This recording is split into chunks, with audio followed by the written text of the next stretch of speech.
thanking the convening team and everyone who's online. This has been a wonderful opportunity, a wonderful conference, and I really thank you for all your hard work and for inviting us to be here. This panel is the first public intervention of the Dystopia Project Collective. So I will introduce the other speakers right away so that I don't interrupt the flow of the discourse. I'll go first, but I'll introduce Tom Moylan first, who is, well, I think you all know him, together with a number of other participants. He's Glucksman Professor Emeritus in the School of English, Irish and Communication, and is adjunct professor in the School of Architecture of the University of Limerick. And his most recent book is Becoming Utopian, The Culture and Politics of Radical Transformation. After Tom, Trish McManus will speak, and Trish teaches cultural and literary history in the School of Humanities at the University of Brighton. She's the one who really put us together for the first time. One of her latest publications is a chapter in the Routledge Companion to Literature and Class on the political use and evasion of class relations in the genre of dystopian fiction. After Trish, it will be Lawrence Davis's turn. Lawrence teaches in the Department of Government and Politics at University College Cork, where he specializes in the areas of political theory and ideologies. And among his many publications, I want to just remember the volume on Le Guin and Anarchism and Utopianism with Ruth Kinna. After Lawrence, it will be Phil Wegner's turn. Phil is Marston Milbauer Eminent Scholar and Professor of English at the University of Florida and the Director of the Working Group for the Study of Critical Theory. His latest book is Invoking Hope, Theory and Utopia in Dark Times. And then another person who doesn't need an introduction, Darko Suvin, is Professor Emeritus of Comparative Literature at McGill University in Montreal and a Fellow of the Royal Society of Canada. His most recent book is Communism, Poetry, Communicating Vessels, Insubordinate Writings, 1999-2018. And Darko is with us, but he doesn't have a camera in his computer, so we won't be able to see him, but it will be our pleasure to listen to him. And then I'm Raffaella Baccolini, and I teach American Literature and Gender Studies at the University of Bologna, Forlì campus. And I guess my most recent volume in the Utopian Studies area is the volume that I've just edited with Lyman Tower Sargent called Transgressive Utopianism, Essays in Honor of Lucy Sargison. So I will go first and then each one will follow. So this panel represents the first public intervention, as I said, of the Dystopia Project Collective. When we started, the pandemic was still several months away. Needless to say, the pandemic has also had an impact on us and on our project. If there is one thing that the pandemic has taught us, it is that we are in this together, Donna Haraway's famous Staying with the Trouble. As Haraway says, the task is to become capable with each other in all of our bumptious kinds of response. The pandemic has taught us at least two very different, almost contradictory lessons. On the one hand, we are all vulnerable, as the pandemic does not distinguish between good and bad citizens, men and women, believers in science and negationists, and so forth. On the other hand, the pandemic has also intensified and increased the inequalities among us, and in particular between privileged and more precarious subjects, those who continue to have jobs and those who have lost them, differences in the quality and affordability of treatment, space, access to internet, increase of gender violence, age, loneliness, and many other.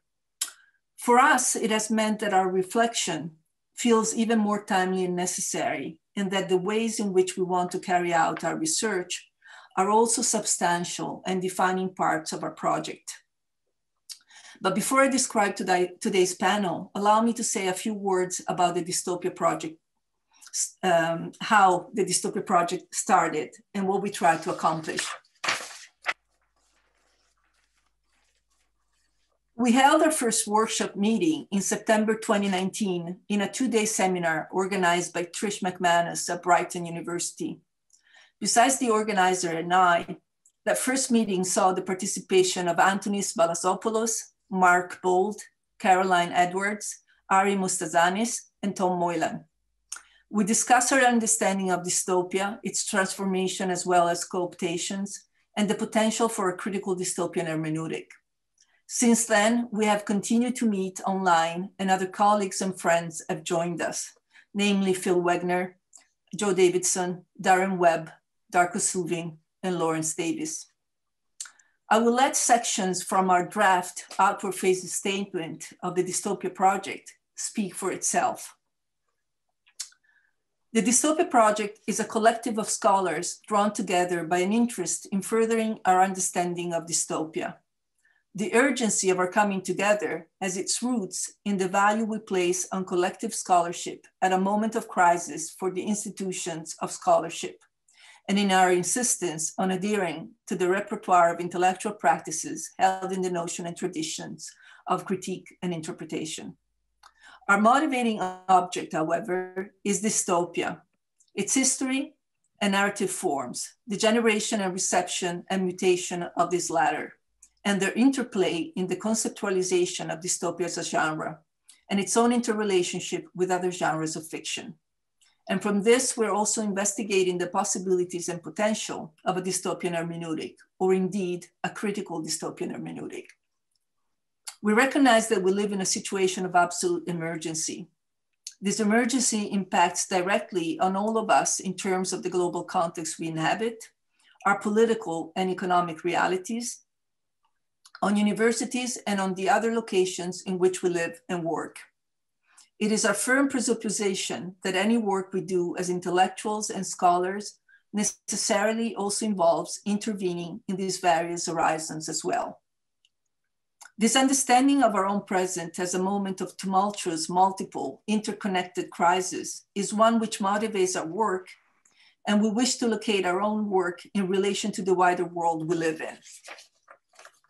We exist internationally and are open to anyone joining us from anywhere. Our only criteria are that one has a commitment to pursuing knowledge of dystopia as a historical genre and a commitment to working in a collective fashion. Our founding principles involve an insistence on the collective nature of any productive scholarship at this time, and on the politicization of scholarship, which critical theory assumes and enhances. As scholars and citizens, we believe in and sustain academic freedom and university autonomy, which are contingent with the teaching of critical thinking. This panel then is the first public event that we attend as a group, as the Dystopia Project Collective. What will follow, therefore, is a sort of dialogue among us, where Tom and I will start a reflection, which will be followed by the responses by Trish, Lawrence, Phil, and Darko. The form of the panel is, as I said, part of the project. One thing, in fact, that I believe I relearned in these times of trouble is the importance of interdependence, a lesson first learned through the work of Octavia Butler. Butler has repeatedly written about the importance of caring for the others and for oneself, about the importance of negotiation and mediation as powerful means of resistance and awareness. Haraway has also stressed the importance of interdependence without using exactly the same word when she says that staying with the trouble requires learning to be truly present, not as a vanishing pivot between awful or Edenic pasts or apocalyptic or salvific futures, but as mortal critters entwined in myriad unfinished configurations of places, times, matters, meanings. But interdependence at the same time that we must isolate ourselves is not an easy task. And yet we need to remind ourselves that we are in this together. The sometime annoying masks that we are all invited to wear is an apt metaphor for the importance and the need for interdependence. We wear a mask for self-protection and to protect others. Despite the overwhelming tendency to mass market commercial dystopias, powerful critical dystopias are still written and published. And so many of the presentation of these past days have shown. And this conference itself is a demonstration of the power of narratives and of our critical interpretations. Storytelling that brings together art and activism invites us to read critically our present and become aware and active in times of trouble. Whereas commercial dystopias tend to reassure their readers with their compensatory happy ending, critical dystopias continue to maintain their critical emancipatory power with what I would call open endings that are still somewhat disturbing and uncomfortable and unfinished. To return to the theme of interdependence, some contemporary critical dystopias seem to revolve around this concept, both at the level of form and theme. Works by Lenny Zumas, Moshe Hamid, Kim Stanley Robinson, among others, but we've heard a lot of them during the conference, present fragmented, multiple points of view and narratives that stress the interconnection of their characters, where the small individual changes are also generative of collective agency, transformation, and awareness. As a way to conclude this short presentation, I want to refer to another project also on the importance of dystopia that I'm currently carrying out with my colleague and friend, Rita Monticelli. We view literary and visual narratives as forms of metaphorically transmissible viruses.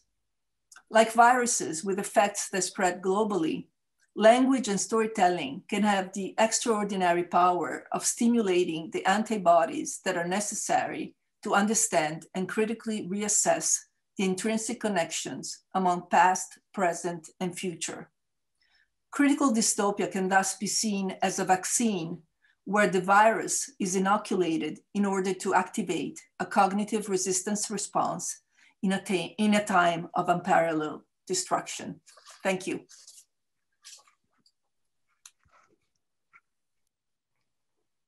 Right. Thank you, Rafaela. To continue, and greetings. I want to begin by thanking the Planning Committee for putting together such a timely and well-organized meeting. These are terrible times for the planet and its inhabitants, and the convergence of crises, epidemiological and ecological, economic and political, cultural and somatic, may indeed invite the characterization of end times. However, the critically engaged presentations we have heard and which resonate in this collective presentation have cast a sharp light on this global condition and its local consequences, including those within the university sphere itself, as they have probed the deep causes for this overdetermined crisis and evoked a radical hope that can empower us in all our intersectional diversity. Thanks to everyone involved, this conference, so well described by Kim Stanley Robinson as, quote, both a system and a diagnostic of the time that we're in, close quote, has spoken back to the so-called end time and resoundingly said, no, another world is possible. I want to then step away, though, from the term end times, for as I read it, it is a term arising from a one-dimensional apocalyptic imagination that posits a linear move from life to destruction, carried out by ineffable power beyond humanity. It is therefore a conservative and compensatory term that invites passive resignation and acceptance. It is a term that is profoundly anti-utopian.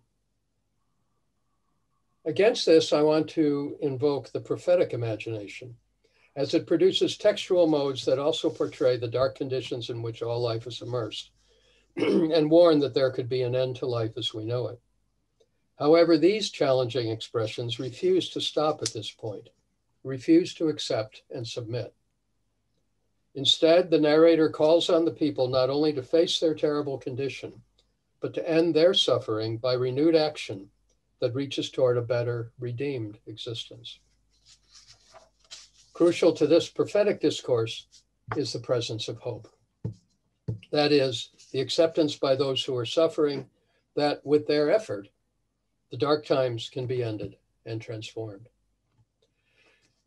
It is the utopian heritage of this prophetic standpoint, this energy of radical hope that carries through the cultural textual forms that eventually bring us the modern dystopia.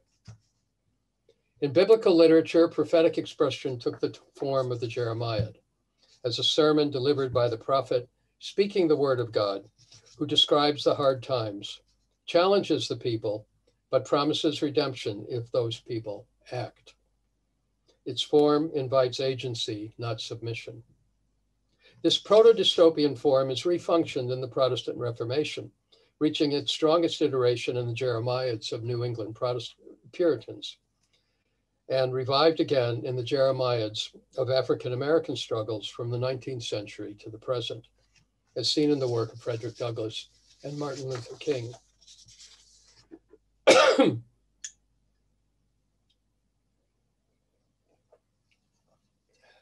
In Enlightenment Europe, and perhaps especially in the Anglosphere, the sermon gave way to a revived satiric form that continued this discursive exposure of destruction and degradation, here synecdochally represented by the work of Swift. Not always imbued with hope, satire still contributed to the emergence of a modern dystopian mode. Then, as Phil Wegner argues, the literary genre of dystopia emerges out of this intertextual heritage, quote, in the late 19th century as the third term in a situated concrete dialectic of naturalism, thesis, utopia, negation, and dystopia, negation of negation, closed quote. This dystopian mode draws on the formal capacities of naturalist narrative and setting as it renders dark scenarios and human responses in a textual form that manifests as an account of representational reality, but runs deeper as its literary figuration breaks through manifest details to expose the totalizing causes of the endangered world.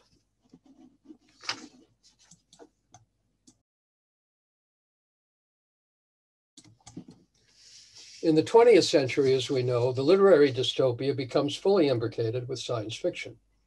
Although, as Darko and many of us have argued, that common base in the operations of cognitive estrangement has been there all along. And it has continued to go through formal modifications and innovations in changes based in new historical conditions and responding to new challenges. Thus, we can track the shifting morphology from the classical to the critical dystopia and beyond.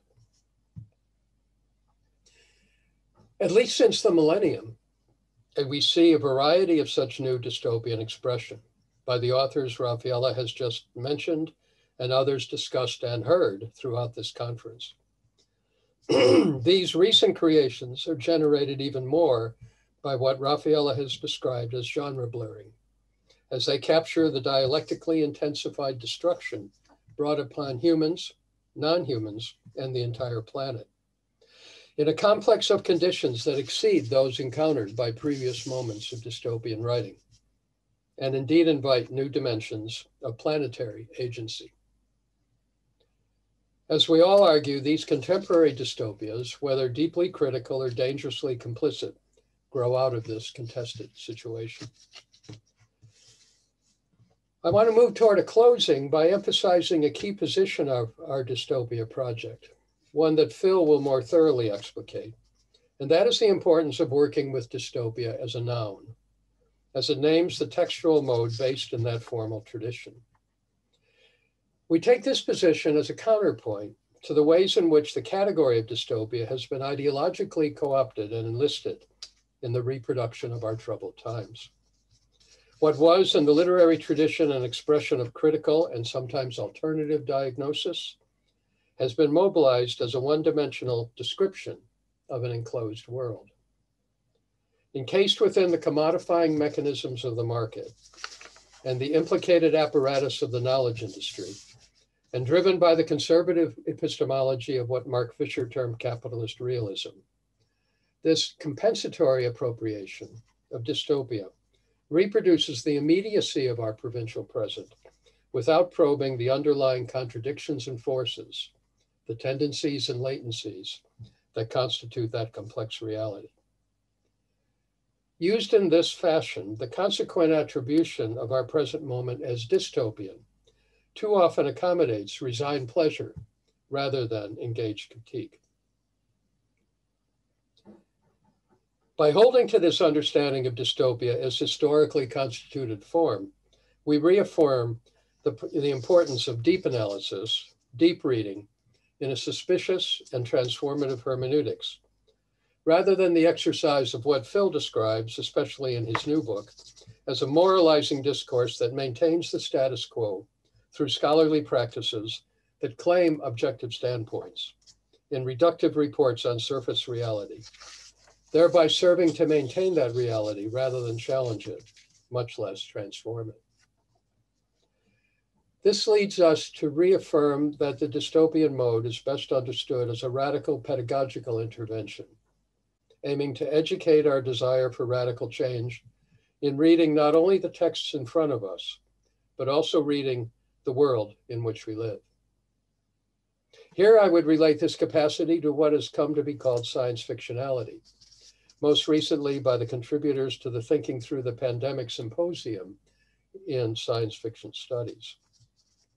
For many of us, science fictionality names the process by which readers who have engaged with the formal qualities of science fiction, estrangement, cognition, critique, revision, are able to carry over its resultant reading protocol to the means by which they engage with their own given situation. Thus, the critical epistemology made available by science fictionality educates readers to enable radical comprehension and action. It is in this light, then, that I invite you to think about ways in which dystopian form offers a similar epistemology, one we might understand as a dystopian hermeneutic, insofar as the reading protocol of the dystopian narrative teaches us how to bring the interpretive methodology enabled by that form to reading the signs of the terrible times in which we live, to break through the opaque veil of instrumental knowledge and remake the world. I'm going to close with the words of Caroline Edwards, another participant in our Dystopia project and a contributor to that Science Fiction Studies Symposium. In a short piece appropriately entitled Learning from Lauren, she demonstrates the way in which, as she puts it, quote, a utopian reading of contemporary narratives uncovers the science fictional commitment to imagining alterity. And she concludes with these two sentences. Amid the wreckage of our current world order, we can glimpse the utopian seeds for building a better world. As Lauren learned in Butler's Parable series, this becomes possible when we realize that to persist under the illusion of human exceptionalism is to entertain extinction. Thank you all.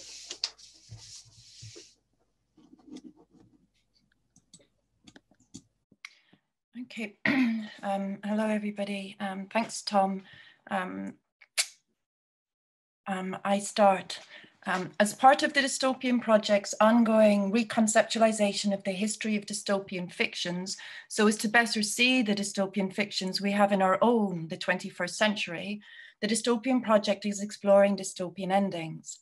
This focus on endings allows us to do two complementary things. Crucially, we consider pleasure.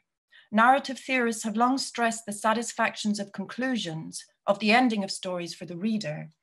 Pleasure is the mode of engagement most desired by novels. For dystopian fictions, this pleasure has always been politically unstable. We note today the pervasiveness of dystopian tropes in commentary from both the left and the right, including the hard versions of both. These tropes, whether red pilling or, for example, or the mention of Big Brother, these tropes, as with the spread of the adjective dystopian itself, they belong to no political home but are used across the spectrum. Secondly, we emphasize our interest in form, in the continuities and mutations of formal practices across the history of dystopian fiction. This is a theoretical commitment to understanding form as the place where historical meaning has its most potent resting place, Yet it is also a practical commitment insofar as we see our insistence on exploring form-giving patterns and changes as an intervention into contemporary scholarship on dystopia. Now, in this short presentation, I'm going to focus what follows by using two short stories. The classic Ursula Le Guin story, The Ones Who Walk Away from Omelas from 1973, and a more recent rejoinder to Le Guin, N.K. Jemison's short story, The Ones Who Stay and Fight from 2018. The aim here is to at least indicate to you the difficulty of dystopian endings, a formal difficulty, and one which bears heavily on the model of the reader and the mode of interpretation imagined or demanded by the dystopian fiction. Now, we've long learned to read these fictions as fictions of estrangement. They're politically interesting and even valuable because of the work they do in asking us to see again, to think again about the ways we live in the world we live in. But estrangement is an antagonistic relationship for a narrative to set up and sustain. It is one, therefore, full of risk for the narrative. Will the reader accept the challenge involved in cognitive estrangement, an acceptance which could take the form of curiosity, or of what Pieter Vissing in 1991 called a sense of wonder, or it could take the form of fear, a form of reading effect not without its own pleasures? Will the reader walk away from the chastisement, implicit or explicit, in the undoing of her cognitive, or everyday cognitive map, or will the reader stay and read on? Finally, before I start, what sort of political space does the estranged reader inhabit if they stay to read on? And what does the fiction want from their persistence? So Jemison's story in The Ones Who Stay and Fight is the story of the city of Eilat. And this story enacts a rebuke to Le Guin's at the same time as it pays homage to Le Guin's story. I quote from Jemison's narrator: "This is not Omelas, a tick of a city, fat and happy, with its head buried in a tortured child. My accounting of Eilat is an homage, true, but there's nothing for you to fear, friend." End quotation. Following carefully, but with differences demarcated just as carefully, the structure and rhetorical style of The Ones Who Walk Away, Jemison's narrator describes a festival day in the city of Eilat, the day of good birds, a day of sunshine and beauty. Now, you'll remember that Le Guin opens her own story with a parallel description of the festival of summer in Omelas, a day in the life of the city. Now, in the course of the description of the two cities' respective festival days, both narrators introduce a child in pain, the unbearable suffering of a child. For Le Guin, the child's suffering is the condition and price of Omelas itself. To mitigate or attempt to end its suffering would be to damage or destroy the city. The terms are strict and absolute, her narrator notes. There may not even be a kind word spoken to the child. End quotation. Jemison's child does not support the city. Its suffering is an abomination to be healed, to be helped. She is a little girl, the narrator notes, curly-haired, plump, blind, brown, tall for her age, end quotation. She's heard her father die at the hands of the city's caretakers. The daughter does not understand and is racked by what the narrator calls the injustice of it all. Le Guin's ending involves those who walk away from the city which leans on such pain. Even though they know no guilt, they cannot bear the paradox and they leave. Jemison's ending insists on those who stay and fight.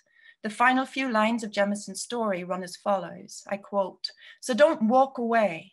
The child needs you too, don't you see? You also have to fight for her. Now that you know she exists, or walking away is meaningless. Here is my hand. Take it.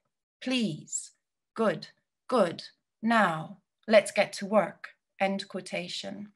At one level, we could take these different endings, the complex play of homage and critique at work here, as signals not only of different historical moments, but also of different positions within those historical moments. The post-1968 pessimism, or even the momentary cynicism of Le Guin, contrasting with the militancy of Jemison's writing, a militancy within which we can see an articulation of the same militancy of the Black Lives Matter movement and the same message. This world cannot be walked away from. It has to be fought. At the narrative level, however, there's an odd continuity between the stories, and this speaks of a deeper historicity. The reader's position and the two narrators' judgment of the reader as needing pain, as demanding pain for realism or for seriousness. Le Guin's story reserves its strongest rebuke for the reader who cannot bear utopia, who is incredulous in the face of joy. "All smiles have become archaic," she writes, a phenomenon which has nothing to do with any historical lack of smiles, our desire for, capacity for smiling, and has everything to do with a sense that joy doesn't fit fiction, it doesn't fit art. And I quote, "The trouble is that we have a bad habit, encouraged by pedants and sophisticates, of considering happiness as something rather stupid. Only pain is intellectual, only evil interesting. This is the treason of the artist, a refusal to admit the banality of evil and the terrible boredom of pain. How can I tell you about the people of Omelas?" End quotation. It is this need for pain, the need the reader stands accused of, which introduces the child. The suffering child is not a creature of Omelas, but of the economy of reading. Credibility, which is needed if the story is to be read at all, requires pain. "Do you believe," asks Le Guin's narrator, "do you accept the festival, the sissy, the joy? No. Then let me describe one more thing." End quotation. That interrogative negative is the pathway to the child. It is the one more thing, the pain, which confound all else in this fictional world. The child is introduced because the reader cannot believe without that foundation of suffering. Now compare Jemison's reuse or reiteration of this direct address to the reader, an address which chastises, as it fulfills, the imagined reader's demand for what here becomes realism. Having noted the incredulity in your face when the narrator speaks of joy, "It cannot be," you say, "utopia, how banal." Jemison's narrator tries harder to describe the sissy so that, I quote, "you might embrace it too." And it's at this moment that the caretakers enter. The caretakers are the disciplinary apparatus of Helat, and the child also enters, the child whose father is killed before her blind eyes. Jemison's narrator asks, "Does this work for you at last, friend? Does the possibility of harsh enforcement add enough realism? Are you better able to accept this post-colonial utopia now that you see its bloody teeth?"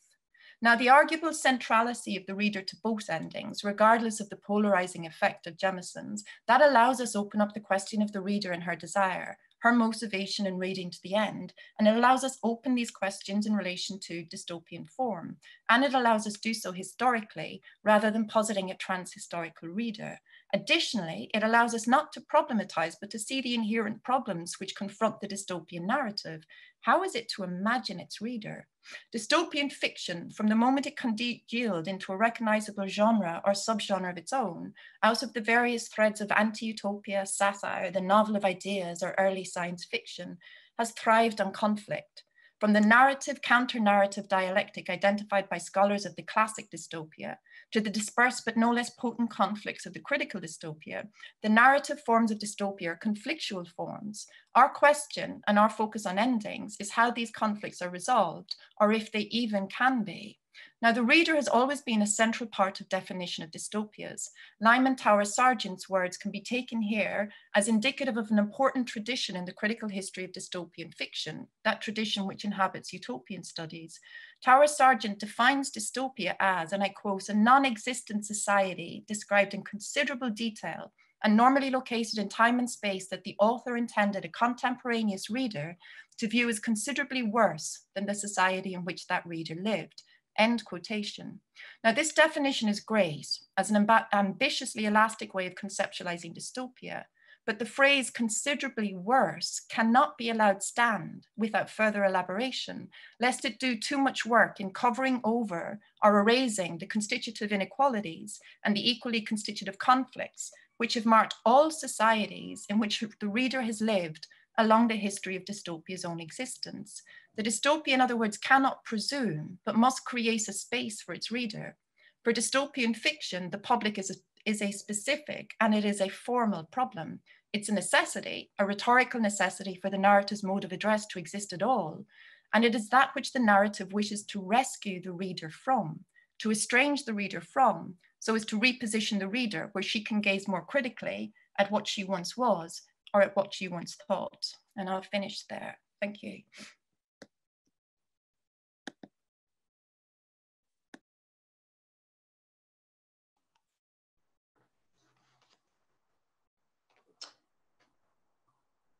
Thank you.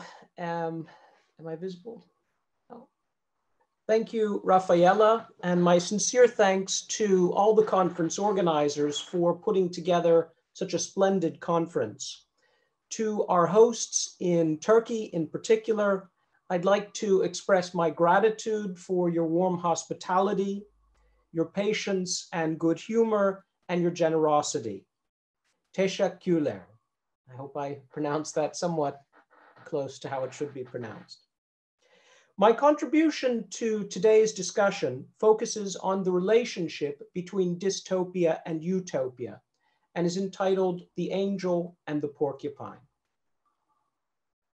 Dystopia as a literary form emerged historically as utopia's shadow, and as I have argued elsewhere, its alter ego, Sancho Panza to utopia's Don Quixote, constantly challenging utopia's transcendent and perfectionist aspirations or illusions, and pulling it down to a more grounded sense of its own rootedness in the soil of history and individual biography.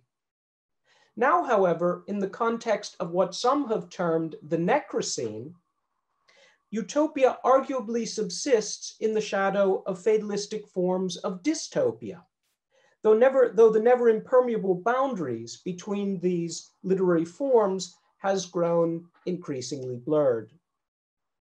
Moving beyond the world of books, which is, I suppose, has been the primary focus of the panel so far, things become even messier.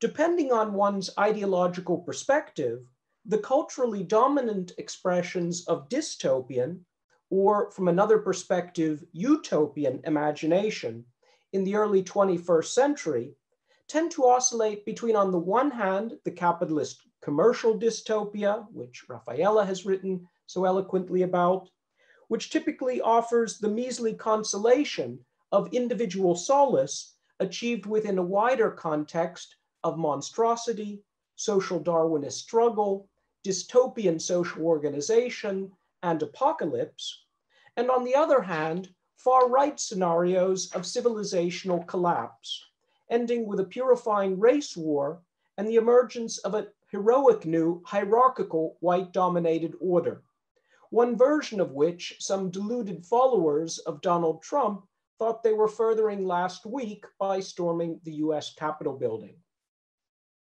Meanwhile, on the left of the political spectrum, in a kind of Black Mirror image of these tensions on the right, the ideologically dominant forms of ostensibly utopian, or from another perspective, dystopian imagination tend to oscillate between capitulation to dominant conceptions of realism on the one hand, and on the other hand, what Marie-Louise Berneri characterized in her classic study, Journey Through Utopia, as the pursuit of happiness through, quote, the sinking of individuality into the group and the greatness of the state, end quote, as if the 20th century had never happened.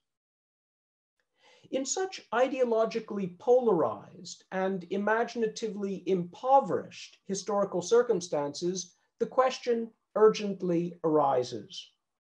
What forms of dystopian savvy, anti-authoritarian, and socially and ecologically regenerative grounded utopian hope might we imagine in the face of impending planetary catastrophe, and specifically the existential challenge of the collapse of the biosphere precipitated by the combined and intertwined effects, destructive effects, of capitalism, industrialism, colonialism, and megatechnics, all legitimated under the banner of what has mutated from a utopian idea and dream into a dogmatic ideology of progress. In my contribution to today's plenary session, I address this question by means of a consideration of Ursula K. Le Guin's at once utopian and dystopian essay, A Non-Euclidean View of California as a Cold Place to Be, which was first delivered in 1982. Le Guin's primary target in this essay is what she refers to as the Euclidean utopia, a reaction of reason and will against and away from the here and now. The Euclidean utopia is quite literally a nowhere, It is pure model or goal, and as such is inherently uninhabitable. It is also highly destructive of what is, as the histories of colonialism, capitalism, and industrialism make abundantly clear. Now, as evidence for her argument, Le Guin points to the example of settler colonial utopianism in California. What the settlers regarded as a wilderness to be tamed was in fact a terrain inhabited by a people with a remarkable awareness of and attachment to place, who had made a successful adaptation to their environment and learned to live without destroying each other and their neighbors. The European invaders were ignorant of this order and arrogantly destroyed it in the name of progress. And this was a theme which was taken up in the panel just preceding this plenary on, I think very interestingly, on post-colonial utopias. By way of an alternative to this now market globalized reality, Le Guin seeks to imagine a very different way of thinking about utopia, one grounded in the fullness of both time and place. Tellingly, one of the first examples she gives of what she has in mind is the Aboriginal dream time, an expression of the indigenous earth sacred in which place and time are coextensive. And mystical perception is regarded not as a counterweight to empiricism, but as an effect of sustained observation of natural phenomena. Where it is of the essence of the Euclidean utopian imagination that it is not here and not now, the dream time is right here, right now, to those with the gift or discipline to perceive it. And so too, Le Guin seems to be suggesting are the basic elements or building blocks of a habitable utopia, a true communitas in which people might live without destroying themselves and their natural environment. However, precisely because our civilization is so intently yang, any imagination of bettering its injustices or eluding its self-destructiveness must involve a radical reversal, a return to roots in the idiom of the Tao Te Ching. And it was interesting, I think, as well, the earlier conversation or reference to this work by Larissa Lai. Le Guin hastens to add that she is not trying to propose a return to the Stone Age, but simply trying to throw a pig on the tracks of a utopian imagination trapped, quote, trapped like capitalism and industrialism and the human population in a one-way future consisting only of growth, end quote. In her attempt to imagine a non-Euclidean utopia, an alternative to the march of progress that has legitimized the material and symbolic destruction of the indigenous peoples of the Western Hemisphere and now the ruination of the entire planet, Le Guin draws inspiration from a legend of the Swampy Cree.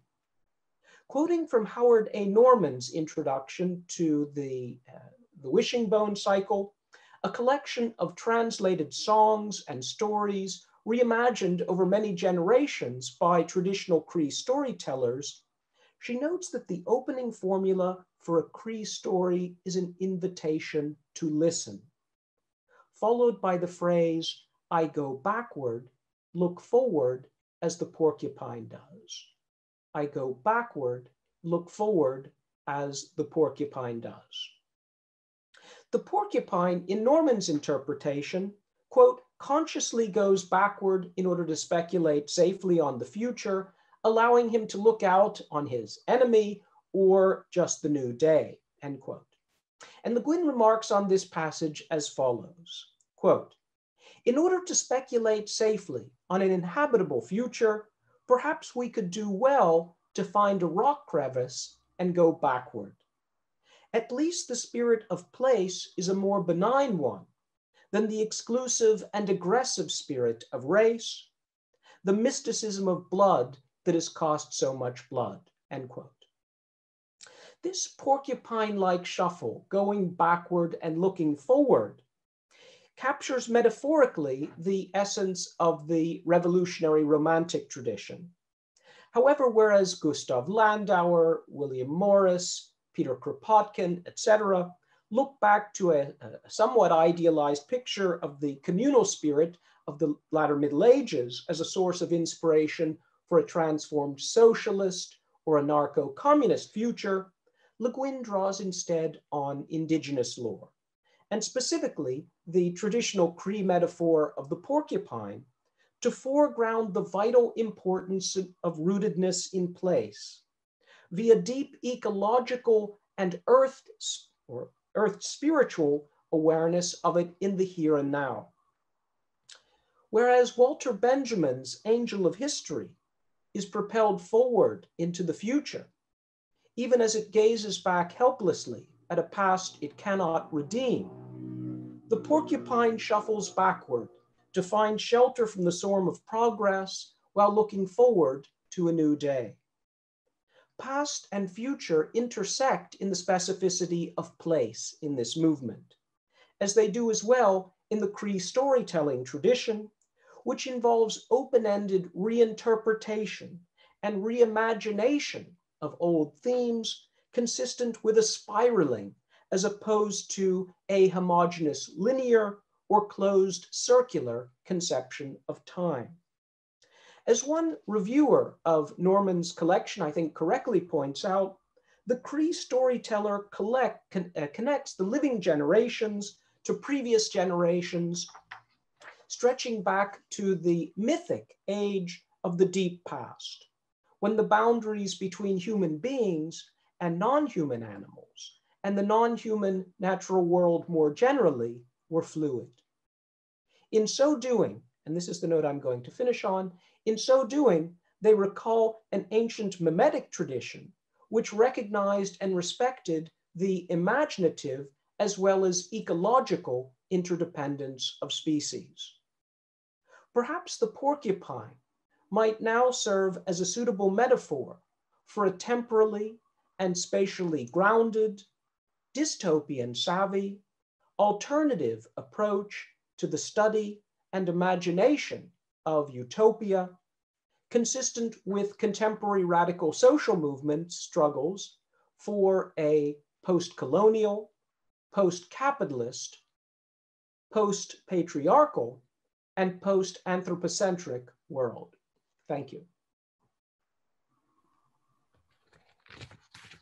Thank you, Lawrence, for a really extraordinary reading of one of my favorite Le Guin essays. I wanted to start by saying good morning, good afternoon, and good evening to all of you out there in our truly global community of the willing. I'd like to begin today, too, by seconding my colleagues and extending my profound thanks to the conference organizers for doing all the hard work needed to bring this extraordinary event together. I'd also express my gratitude to Rafaela, Tom, Trish, Lawrence, Darko, and the other members of the Dystopia Project for their generous invitation to join in their ongoing conversation. The occasion of my involvement with the project is relevant to what I want to contribute here, and so I thought I'd open by relating it to you. Not unexpectedly, and as the outstanding presentations of the last few days all underscore, given the global catastrophe we are currently living through, the question of dystopia has again become prominent. My dissatisfaction with the looseness and generality of too many deployments of the term, scholarly and otherwise, as no more than a designation for an amorphously defined bad place, exemplified last summer by the title of an otherwise excellent online interview with Rutger Bregman, Finding Hope in America's Pandemic Dystopia, prompted me to sketch out a set of 11 theses on dystopia. These originally were meant only for self-clarification, after which I intended them to be relegated to the gnawing criticism of the mice. However, as part of my long and happily still ongoing dialogue with Tom, which I think was evident in his presentation today, I thought that it might be useful to get his insights. And as is so often the case, Tom responded with valuable commentary and an invitation both to share them with the rest of the group and attend their next online meeting. Thankfully, I had the good sense to agree to do so, and this is why I'm here with you today. Now, in the time I have available, I will argue that dystopia is irreducible to paraphrase, or a set of ideas about how social life should or should not be lived. And this is because, as everyone else has also underscored today, any consideration of dystopia's content is inseparable from the form by which that content is conveyed. Thus, one of the main goals for myself in sketching out these theses was to delimit or demarcate some bounds for the term.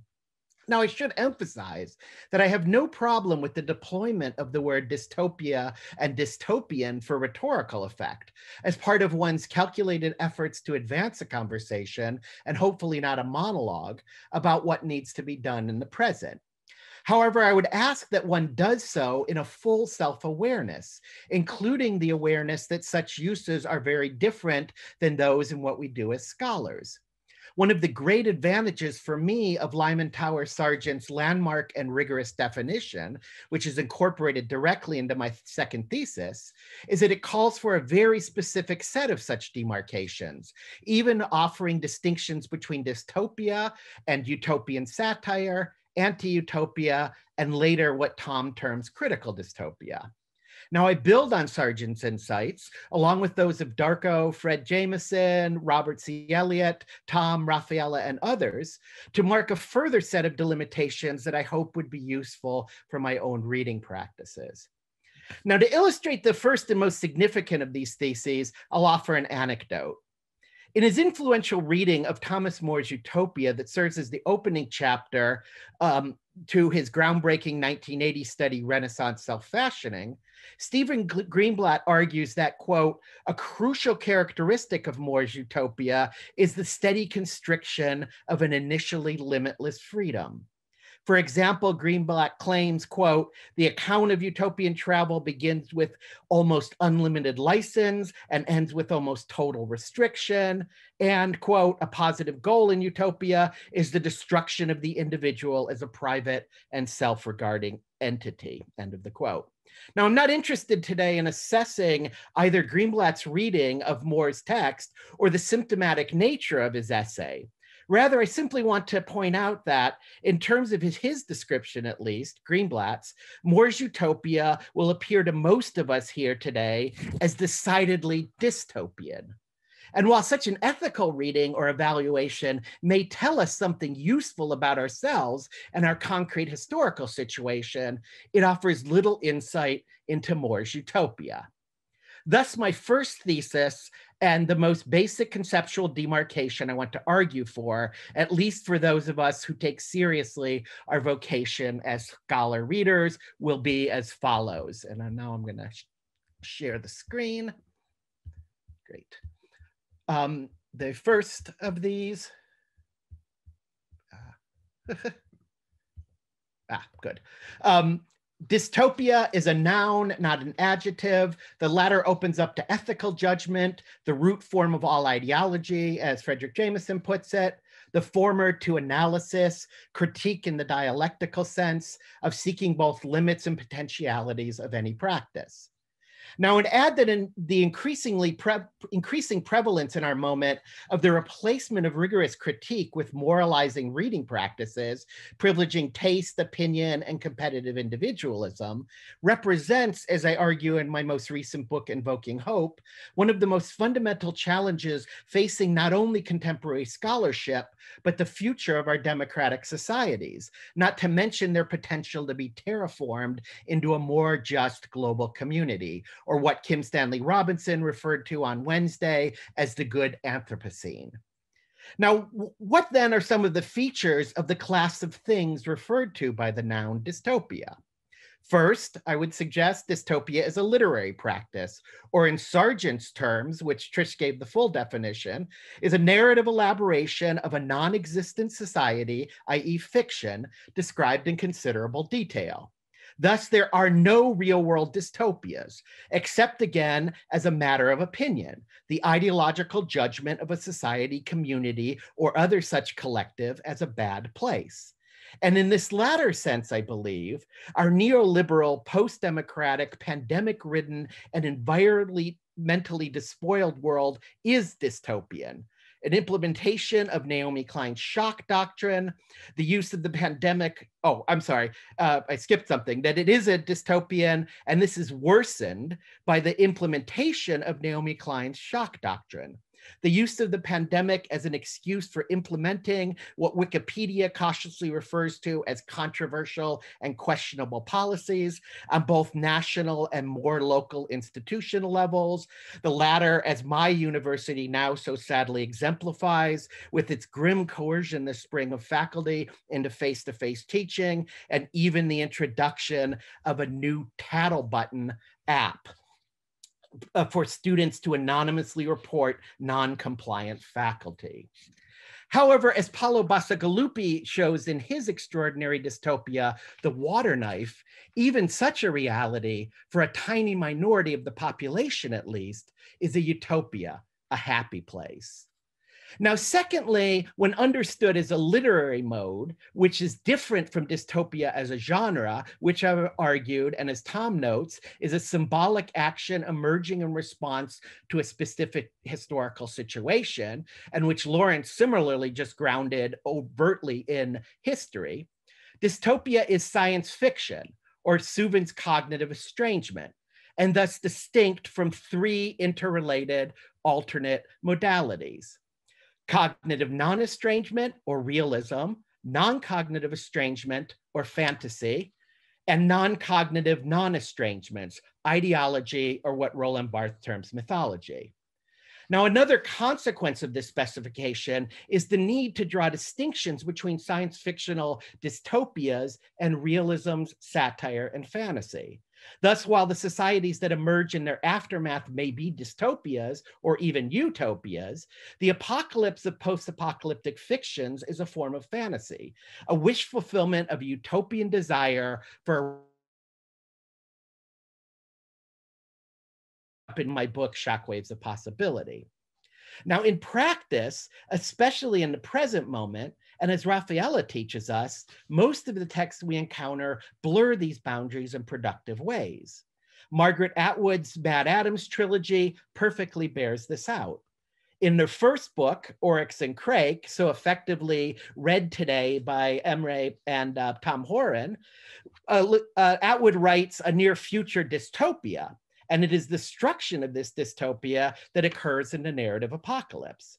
In her belated second 9, Atwood rewrites her earlier novel in order to open up the space in critical dystopian fashion for a utopian horizon to appear in her final novel.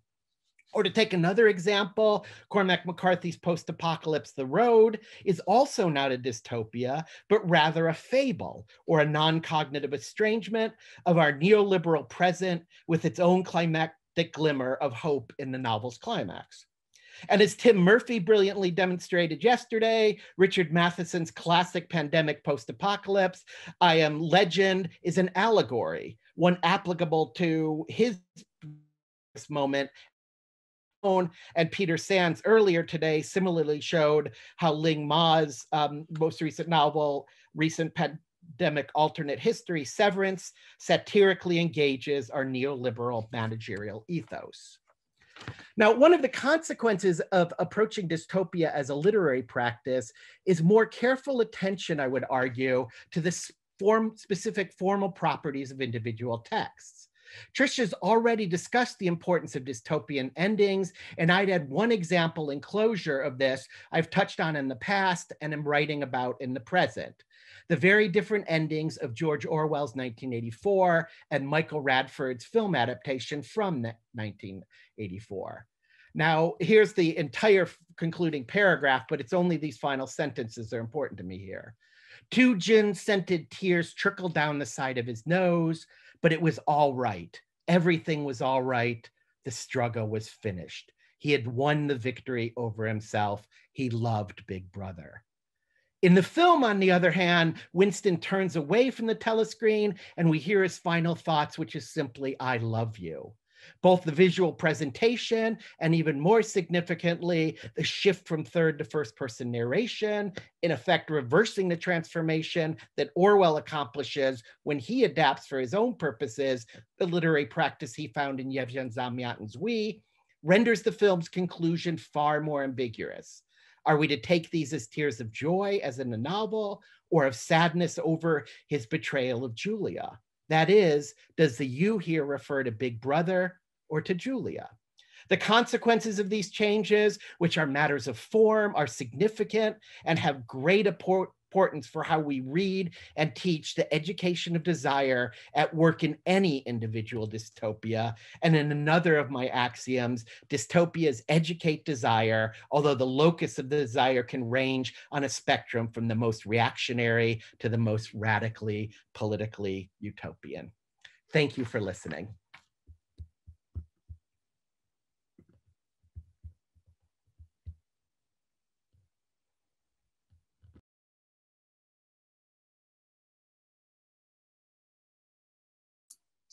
Can I speak? Yes, Darko, go ahead. Okay. I shall come back to this graph in the middle of my contribution. My title is Fake Death Dealing versus True Life-Affirming Novums. In previous works, I've defined the novum as the main plot device of science fiction, including utopian fiction, a central factor of their cognitive strategy of perception cum evaluation based on a radical swerve and desire away from the ruling encyclopedia of facts and relationships. But then I proceeded to doubt a univocal use of the novum as simply a quote progressive unquote element in the 1990s, since evidence of that was becoming unmistakable after the coming to power of right-wing politics with Reagan and Thatcher. That evidence grew overwhelming also concerning the uses and abuses of science. The novums of institutionalized science and its technology have a huge stake in war, in killing and maiming people. The popular emblem of SF, the large space rocket, was developed and used mainly by competing genocidal armies. Science as institution has been largely subsumed into the economy of overripe capitalism, whose systematic dependence on weapons production, as well as on strip mining human ecology for centuries into the future, shapes a productive system on the whole supremely wasteful, irrational, and death-bearing. I therefore proceeded to write quite a bit on the divorce of wisdom and knowledge, which I named Science 1 versus Science 2. To base novums on formerly indubitable innovation as hegemonized by modern science grew quite untenable after its own overarching novum became the transformation of official and humongously well-financed knowledge, my Science 2, into capital. And I investigated at length what clearly happened when this was force-fed by much right-wing publishing money into hard SF, the space cadets of imperialist warfare, in my essay on Starship Troopers. Now it is becoming evident for all in the present pandemic and its economico-political use that science is split between the wisdom of virology and continued exploitation at the immediate risk of life of most women, essential quote-unquote workers, and the great majority of officially quote non-whites unquotes, where technology can mean the quick and often horribly painful end of life for literally millions of lower human lives deemed, in the frank Nazi language, unworthy to live. But at a deeper level, a suspicion also grew in my mind that the surplus or newly created knowledge was finally anchored in the extortion of surplus or newly created value from the laboring people. To the extent that this is true, the novum is rendered ambiguous at the source. It is the spoils of war. The lay of the land for the novum has changed from Baudelaire and Rimbaud to investment of billions, to science and technology as the racing bloodstream of corporate capitalism, where innovation is divorced from making our lives more pleasurable, beautiful, and easeful. Entire industries are based on perpetually accelerating obsolescence, most clearly the computer one. Innovation has deliquesced into a stream of sensationalist effects, largely put into service of outdating and replacing existing commodities for faster circulation and profit. Novum's semantic impertinence, as Ricoeur put it, is in a great majority of cases abused for salesman touting, away from radically putting into doubt relationships of power and exploitation between groups of people. Therefore, the plagues bothering us will not be dealt with by old antibiotics. Progress, expanding GNP, onwards and upwards, reason identified with the bottom line, what Le Guin not quite fairly calls the Euclidean moment. We are in between two major bifurcations. The short 20th century ended about 1989. The other, it was thought before the present pandemic turned towards a surveillance society, may be expected somewhere around 2040, give or take a decade and barring an earlier nuclear war. I now think that the dubious decade is being resolved into our epoch beginning to end, right with 2020 and its prolonged aftermath, which even virologically will last at least 2 or 3 years. The old, including the old new, is dead. The new has not managed to see the light of the day, and we're not sure whether it will in our lifetimes. In the meanwhile, a too long while, the old masquerades as the newest. As Gramsci and Brecht concluded, in the half-light monsters rise up. The incantatory use of the novum category as explanation rather than formulation of a problem has to be firmly rejected. Novum is as novum does. It does not supply justification, it demands justification. I conclude that we need radically liberating novums only. By radically liberating, I mean not only a new quality as opposed to simple marketing difference. I mean a novelty that is also in critical opposition to degrading relationships between people, as well as to the commodification of human and surrounding nature and in fertile relation to memories of a humanized past. I mean further a novelty enabling us to understand whence comes the rising tide of racism and fascism 2.0, and crucially that it is fed by the central commandment of capitalism. Profit now, more and more profit, and let the straggling hundreds of millions be eaten by wolves. Further, perhaps a labor-saving and nature-saving utopian society would also need novums, but just how many? Might we not rather wish, as William Morris did, for the true novum of an epoch of rest?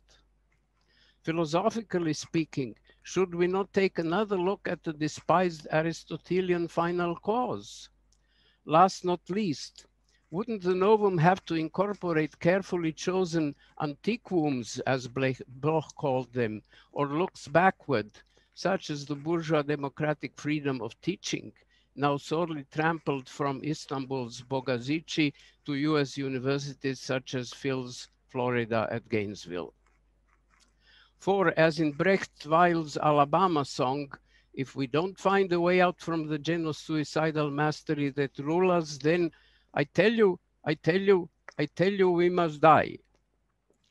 But then we need a new reasonableness, a rationality that incorporates much refurbished science, but also permanent self-estrangement and self-criticism include under the eyes of plebeian salvation. With this, I come to the discussion of my graph, which is stimulated by Alain Badiou's Logique des Mondes without his ontology. I shall go through this and comment on a few matters which need comment. Becoming is clear, this is Badiou's term.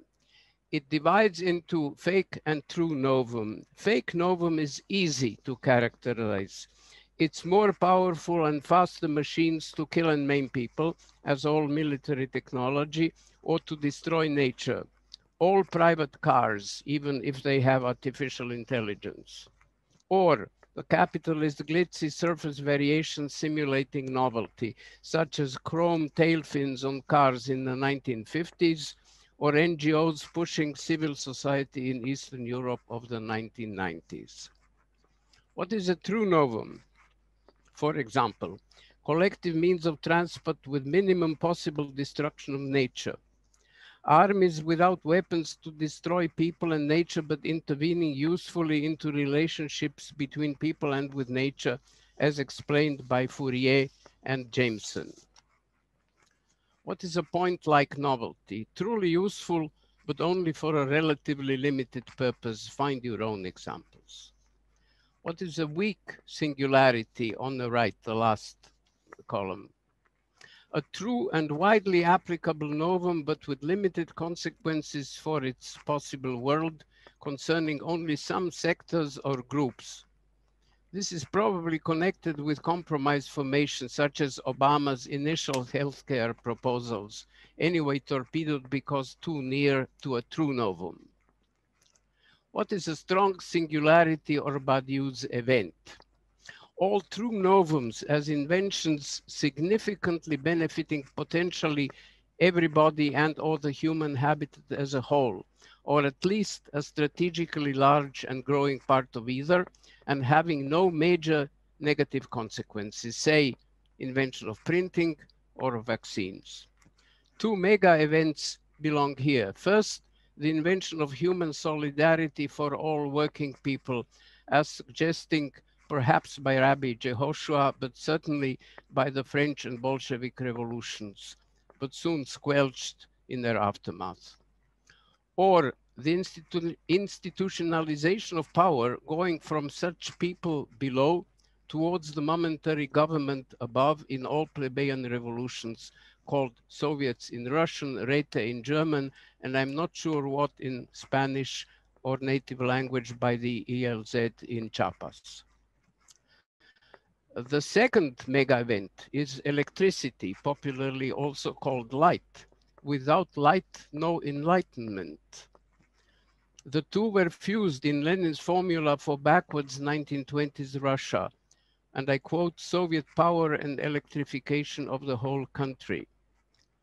For the mega event of communism in Marx's sense of abolition of power and exploitation by classes of rulers over everybody else, that is, to my mind, the only possible emergence from our deluge, we would today have to add, say, 3 more factors to Lenin's slogan.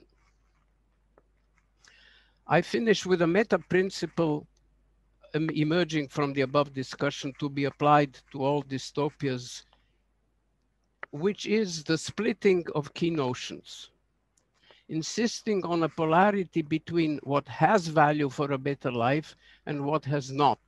Significantly, social Darwinism has none. A variant of which is this cascade model, which you see in my graph.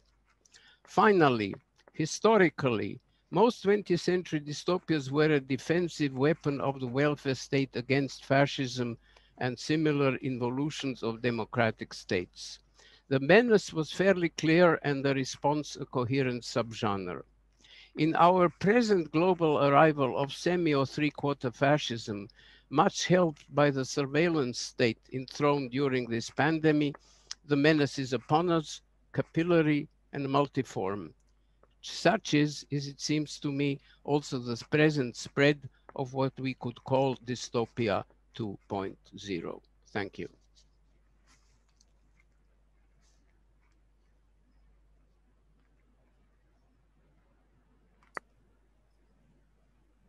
Okay. Thank you, Darko. Thank you, everyone. And I think the chat is open. So if there are questions, I saw that there are comments. I don't know whether Rafaela, all of you are now spotlighted at the same time, so that just you know. Okay. Perfect. Perfect. Thank you, Emra. Okay. Well, I'll start reading the comments as we wait for questions. There's a thank you, Tom Moylan from Heather. Indeed, the modern capitalism has unjustly imposed end times on numerous earthly collectives, both human and non-human. There are no end times in any absolute sense. The unbounded potentiality of the to come, oops, I just moved, sorry, always resists complete closure. Okay, great. There's a first question by William Coker. I have a question for Tom Moylan. Could you more concretely specify whom you have in mind when you criticize dystopias that encourage resigned pleasure as opposed to critical thought? At first, I thought you meant something like the popular right-wing readings of Orwell, but then what you said seemed to have more to do with the surface reading advocates like Rita Felsky, or maybe they have something in common.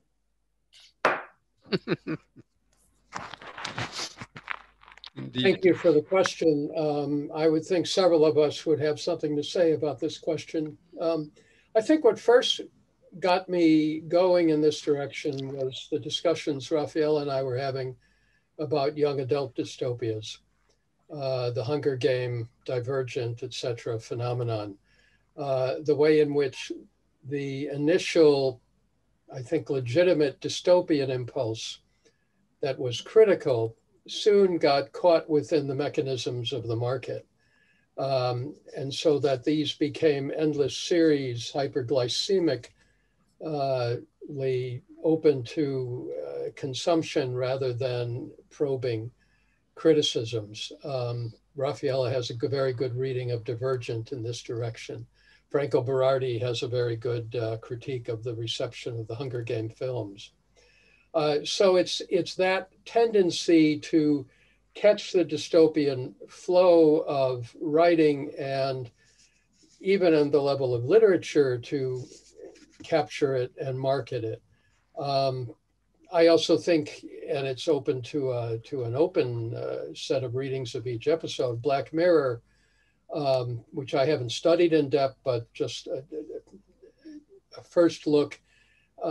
Some of the episodes fall into this tendency and some move in a critical direction. But maybe others want to join in on this. Excuse me, just a little note, Emra. I see only about a third of the question in a little insert of any question. Sorry, this is just for Rafael. I think Rafael will choose the questions, and then I think okay, I'm just pasting them for Rafaela's attention. Sorry about that. Okay. Yeah. Okay. There's well, I don't know if anybody wants to add. I think that Tom, in a way, answered for me as well. But yes, there's what I would just add is that I think there's a flourishing of dystopias being published, and I think we heard some of them also being criticized here. I think Vox is perhaps one of the worst dystopia that I've read, or at least had a nice premise, but then it went in an awful direction.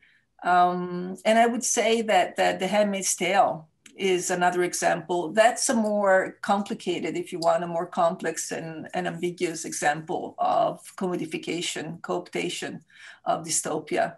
I mean, there has been commodification, like in the lingerie, the red, the Alfred red, or the Handmaid's red lingerie, or the sexy Handmaid's Tale costume, and things like that. But of course, it has also accompanied marches and protests all over the world. So I think that would be a different kind of example. Did I come in on Orwell 2 minutes? Sure. this was a direct question to Tom, who answered in his own way wonderfully. But since I just wrote a huge essay published in Historical Materialism about 1984, its subtitle is Genius and Tunnel Vision. There's no doubt that Orwell had textual genius. There are many nuggets we can still use from him. I will mention only the 3 slogans, okay? Or it's taken as if he were reading Hegel, which he wasn't, certainly. You know, freedom is whatever. The 3 slogans of Oceania. War is peace, freedom is slavery, or whatever. The problem with the tunnel vision, despite his nuggets of wisdom, which should be treasured and be a part of our heritage, is that it says very simply, we're done for and there is nothing to be done. That fosters social Darwinism. In other words, this is human nature. It may be sad, we may weep over it, but that's it. You eat or you be eaten. This has been taken up on its shield, so to speak, in an ancient metaphor, by a whole, how should I call it, wing of criticism of dystopia.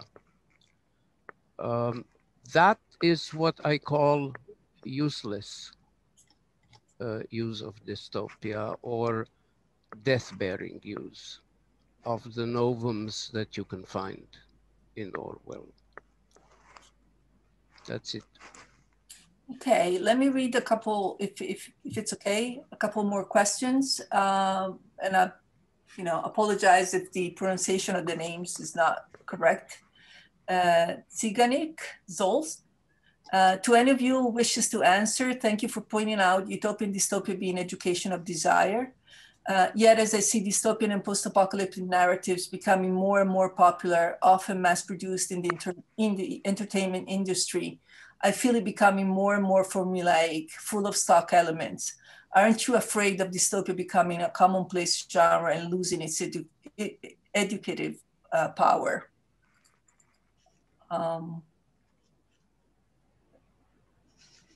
I'll be happy to jump in on that. I think it's a very good question, and thank you. Though I'd want to begin by making a distinction, right? I fully agree with you, the tendency towards the sort of stock formulations and the repetition involved in here, but that's not to lose its function as an education of desire. It's to narrow and specify that education of desire to a very specific set of ends, to the reconstitution of a particular kind of order. And what I fully agree with you is that the more and more that these forms become these kind of repetitious structures, and remember what Roland Barthes' great formulation for ideology in mythology, repetition is the sort of key function of any kind of pedagogy, that the more that repetition sort of solidifies and codifies, becomes institutionalized, the less possibilities for what Darko was talking about today occur. So education for the new, for the novum. And that's what I see is the real challenge that needs to be opened up and questioned. Rafaela, could I come in after Phil? Yeah, yeah, absolutely. Because I think it's a really, really interesting question. And arguably it's one of the reasons why we set up the Dystopia Project, is how do you use the philosophical and literary historical vocabularies developed by scholars like Darko and Tom and all their colleagues. How do we use those to cope with this tsunami of popular fictions? And I think the first thing to say is that in a sense, we should welcome them. You know, any genre has stock elements. Any genre requires already a familiarity amongst those, those who are its adherents or its readers. So I think the distinction there between, formulaic and something that's not formulaic, it doesn't really hold up. But the problem the way I see it is scholars should study more of these formulaic fictions. We can't just study the ones that we like or the ones that we consider to be politically potent. You know, there are innumerable fictions that haven't received anything like the attention they should have, even in the past. You know, the Camp of the Saints, the French novel, you know, the Turner Diaries, for example, as well. We have to find a way to relate these to the genre elements of the dystopia and to figure out their forms of attraction, because they remain potent. And just one final thing, surely it says something about the political militancy of our own moment, say of the last decade and a bit since the financial crisis, that we have this much more politicized commercial form, you know, rather than the Harry Potter or the Twilight moment, that these actually are they're forms of popular fiction that address, no matter how diluted the address is, that address concerns that people have with politics. So even though, you know, you might consider something like the Hunger Games or Vox, the one Rafaela mentioned, as bizarre in terms of their attraction, I think we need to take really, really seriously precisely that bizarreness. All of the questions we would put to a classic dystopia or to a critical dystopia, we should still be putting to those. It doesn't mean elevating them to some, you know, to some status where they're worthy of that attention. Just as scholars, willy-nilly, they require that attention if we're to understand why dystopia now is capable of doing the work it is. Okay, there are some great questions, actually. There are questions about, I mean, people asking to know more about the Dystopia project and if there is a website. Maybe you can say something later. I would go to some of the other questions if it's okay. There's a question from Osnur Caracas. For the last 3 days, I've been thinking about the means to consider real-life revolutionary instances as utopian models, maybe in a Blochian manner. The wave of Occupy movements, and I have Gezi movements in Turkey in mind, as I have also worked on it. I wish to see whether Darko Suvin would agree that these movements might be considered a singularity, though mostly weak, or would it be better to call them point-like novelty? How would you consider applying these conceptions to recent social movements? Am I supposed to answer? Yes. I think so. It's an excellent question. I have ex-PhDs from Turkey now in emigration, and I know a bit about the Gezi occupation. I'm not sure I know enough to be pontificating about it. I would say that the Gezi in itself, or the Occupy in New York City, etc., seems to me quite similar to a point-like novelty. If it became temporally consecutive, in other words, organized into a political party with memories of the past, then it would become a singularity. Of course, if the party heads were not killed off as the Black Panthers and so on and so on. But assuming there was some kind of political form, call it a party or whatever else you wish, that could carry memories of not only generations in the past, but of the present generation, just what happened 1, 2, 3, 5, and 10 years ago, has, in my experience with new students, which is a little bit rusty, been more or less forgotten.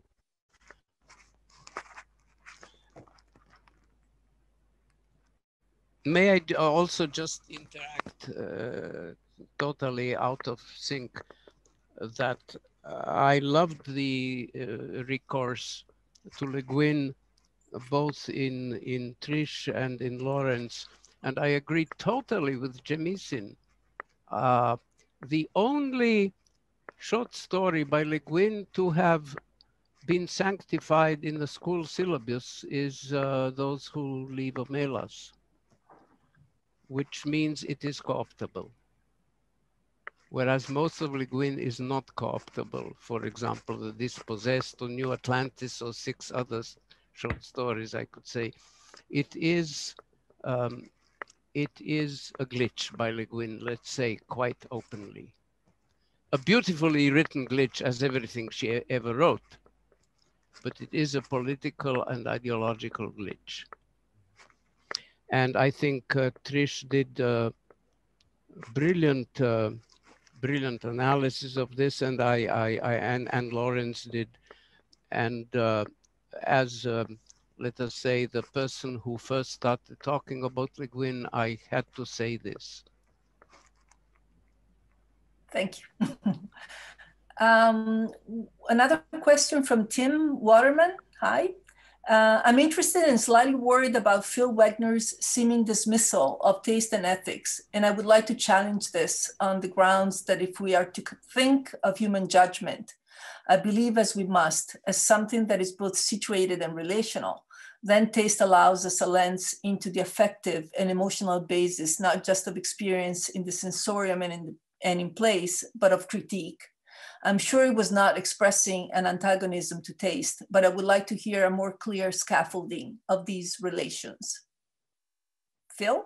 Yes, thank you, Tim. I actually fully agree with what you are saying. What I was really interested in here, and I talk a lot about this in my new book, is the deployment of these judgmental categories as a practice of reading.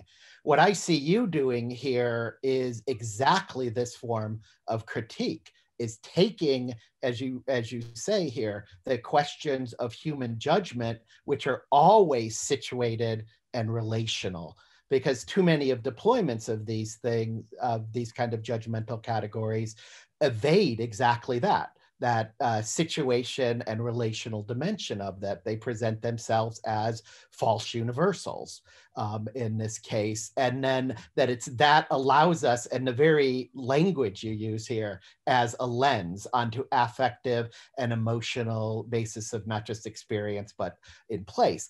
This is what I absolutely agree. This is the distinction I was aiming for here between the deployment of reading practices as a form of ethical judgment and the deployment of reading forms as, or reading practices as forms of critique, is exactly that these judgments of taste have more to tell us about a particular situated community, individuals, rather than what they do about the text they purport to be engaging with. So I fully endorse what you have to say. And I think this is related to something I just wanted to add real quick to what Darko was saying in response to Orznu's very interesting question too, is that I was really struck by the way the bottom trajectory that Darko's tracing out here exactly reproduces Badiou's sense of the realization and the fulfillment of an event. And so that we move from a contextually specific eruption of the real to its universality, finally to the true event. And the true event is not in any of the particular movements that you're talking about here. It's the question of that final link that Darko leaves unlabeled here, which is fidelity, right? Which is political commitment, the desire to continue, right? To work through the possibilities that have been opened up and the universal possibilities in any event. And that becomes the real question, I think, and what something Badiou does in his own analysis of the Egyptian revolutions, of movements in Greece and elsewhere recently. I think Emra made Professor Guy a co-host. So if you want to turn on your mic and camera, maybe you want to ask your question.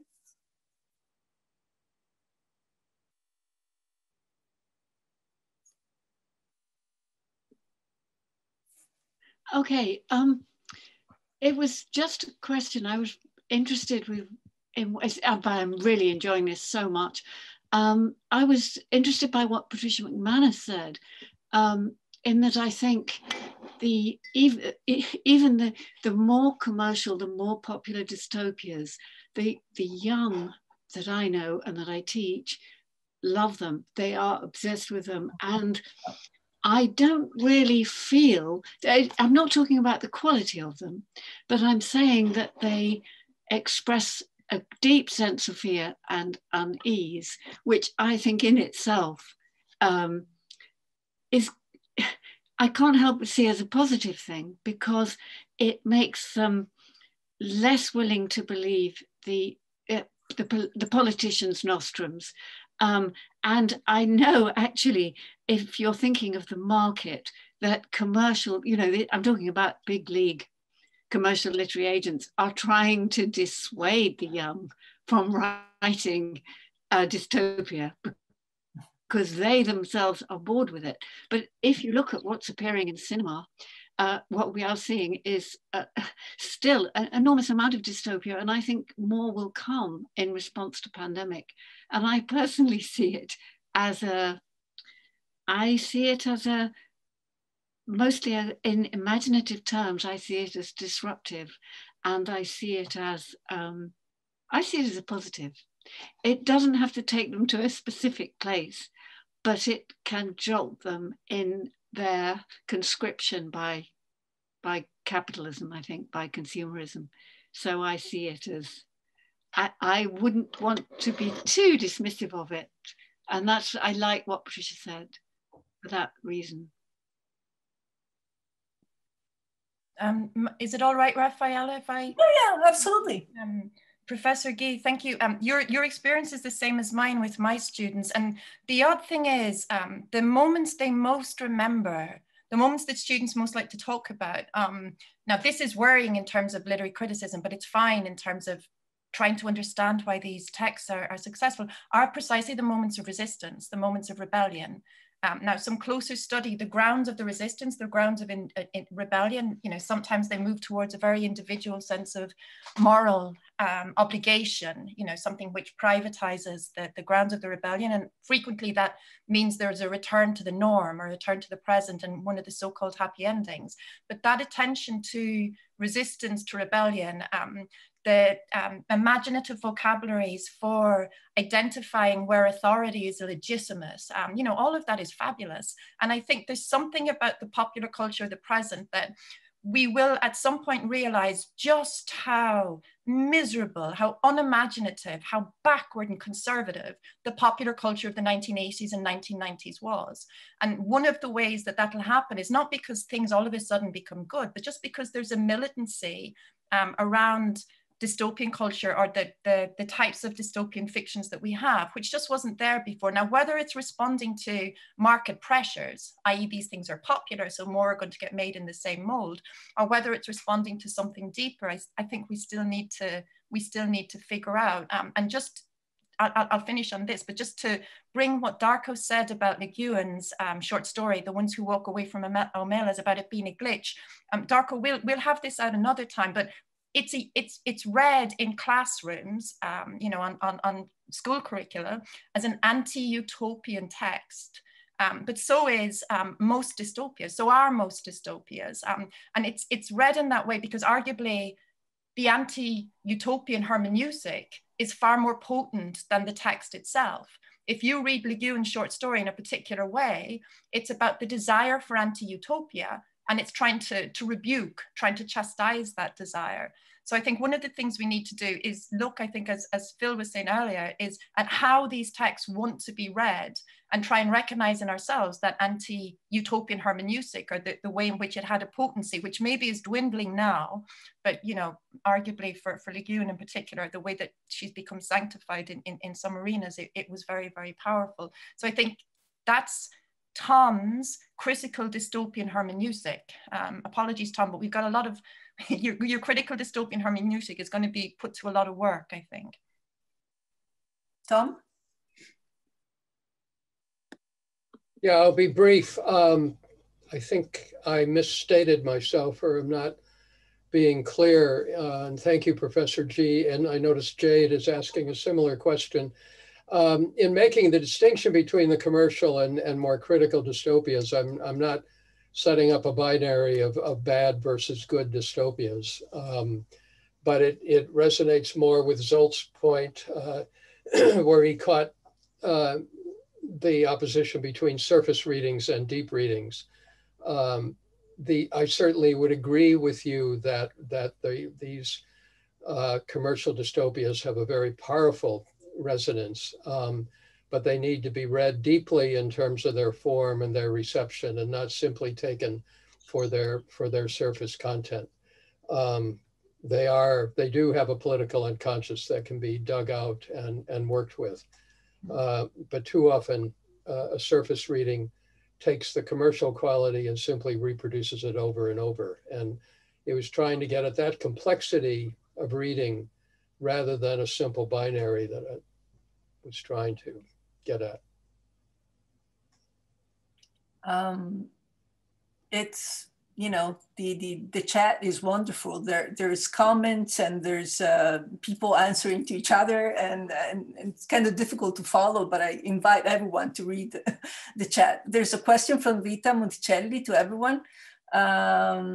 Thank you for this amazing panel. I'm very interested in endings in dystopias and in many of the current dystopias, for instance, in popular TV series. I would like to ask Trish if she could elaborate more on the fascinating possible relationship she has addressed between critical thinking, happiness, and hope in dystopian endings. Thank you.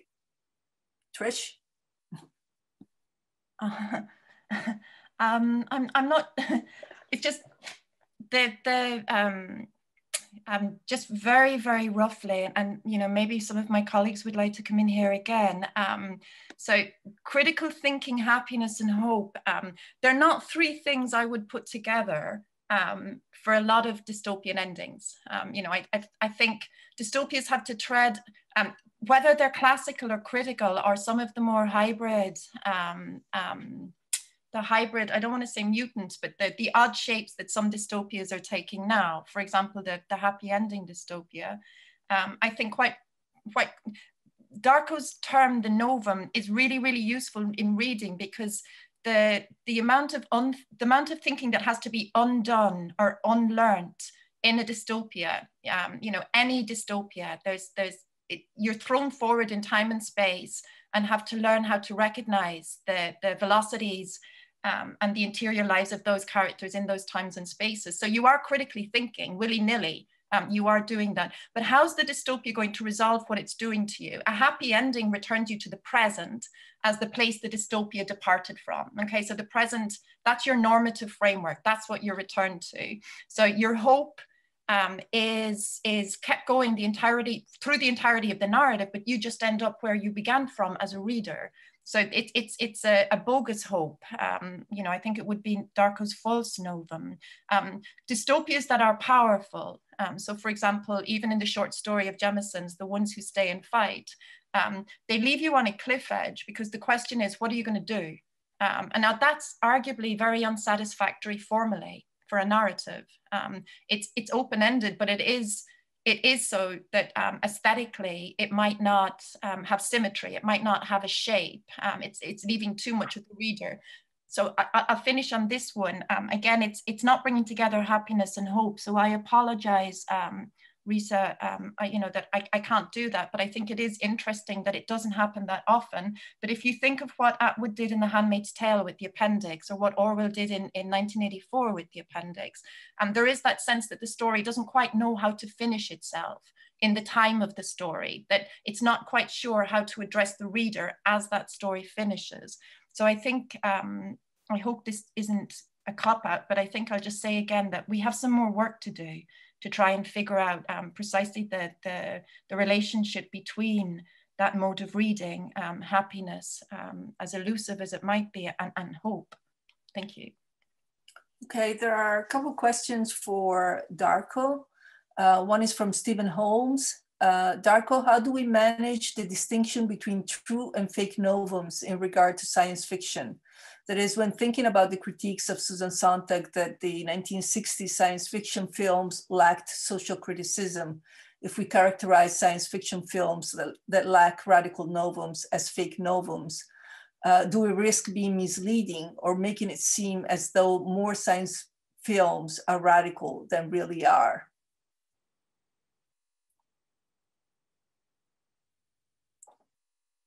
Darko?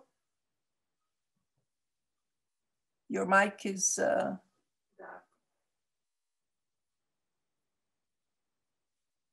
Do you hear me now? Yes, yes. Okay, I'm not sure what is meant by 1960s films, except for some exceptions. I don't know, Clockwork Orange or whatever your exceptions might be, and I'm not sure these were the 60s either. It was a longer period. They were great B movies, no? The Invasion of Green Slime from Mars. Well, that is certainly a fake novum. I mean, if there is a fake novum, it's the Hollywood grade B movies. Even Robbie the Robot, what is this? The Forbidden Planet.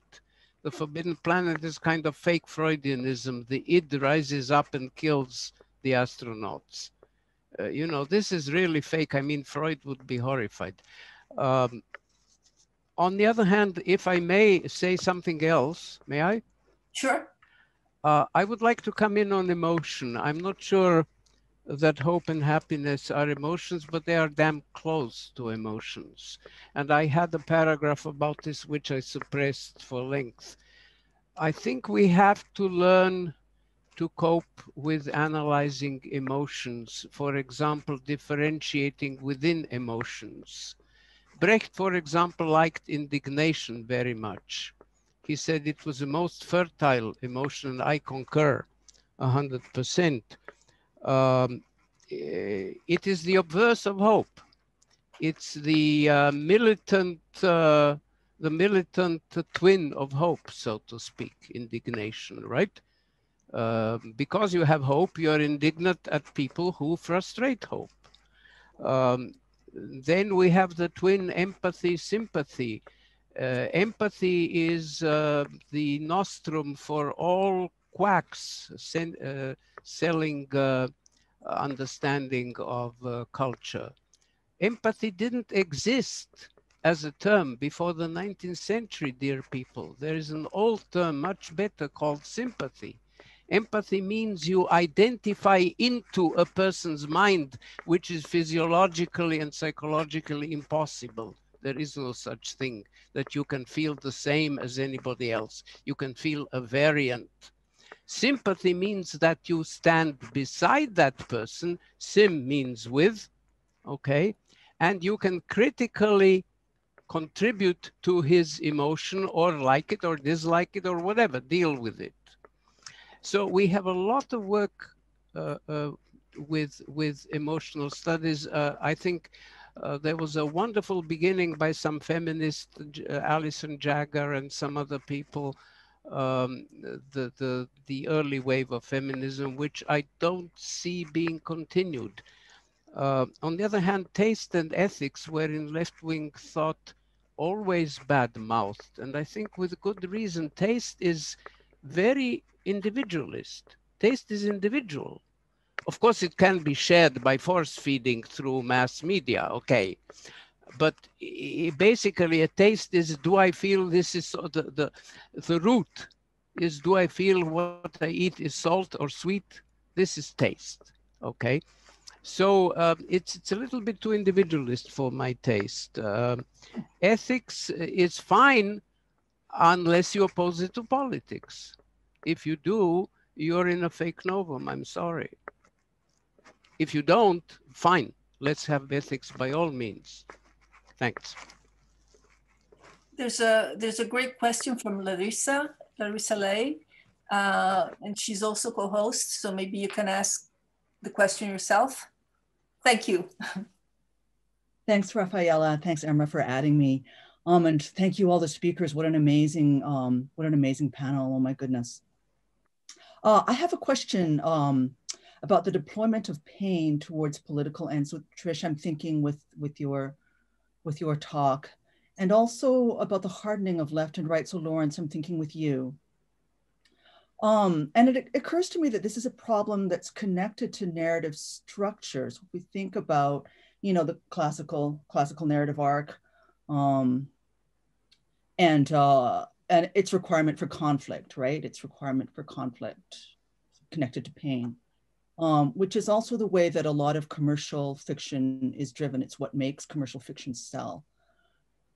And I also appreciated what Kim Stanley Robinson said on the first day about not being a novelist. I forget what he called himself. I think he's called himself something like a social historian, something like that, which I just thought was really wonderful.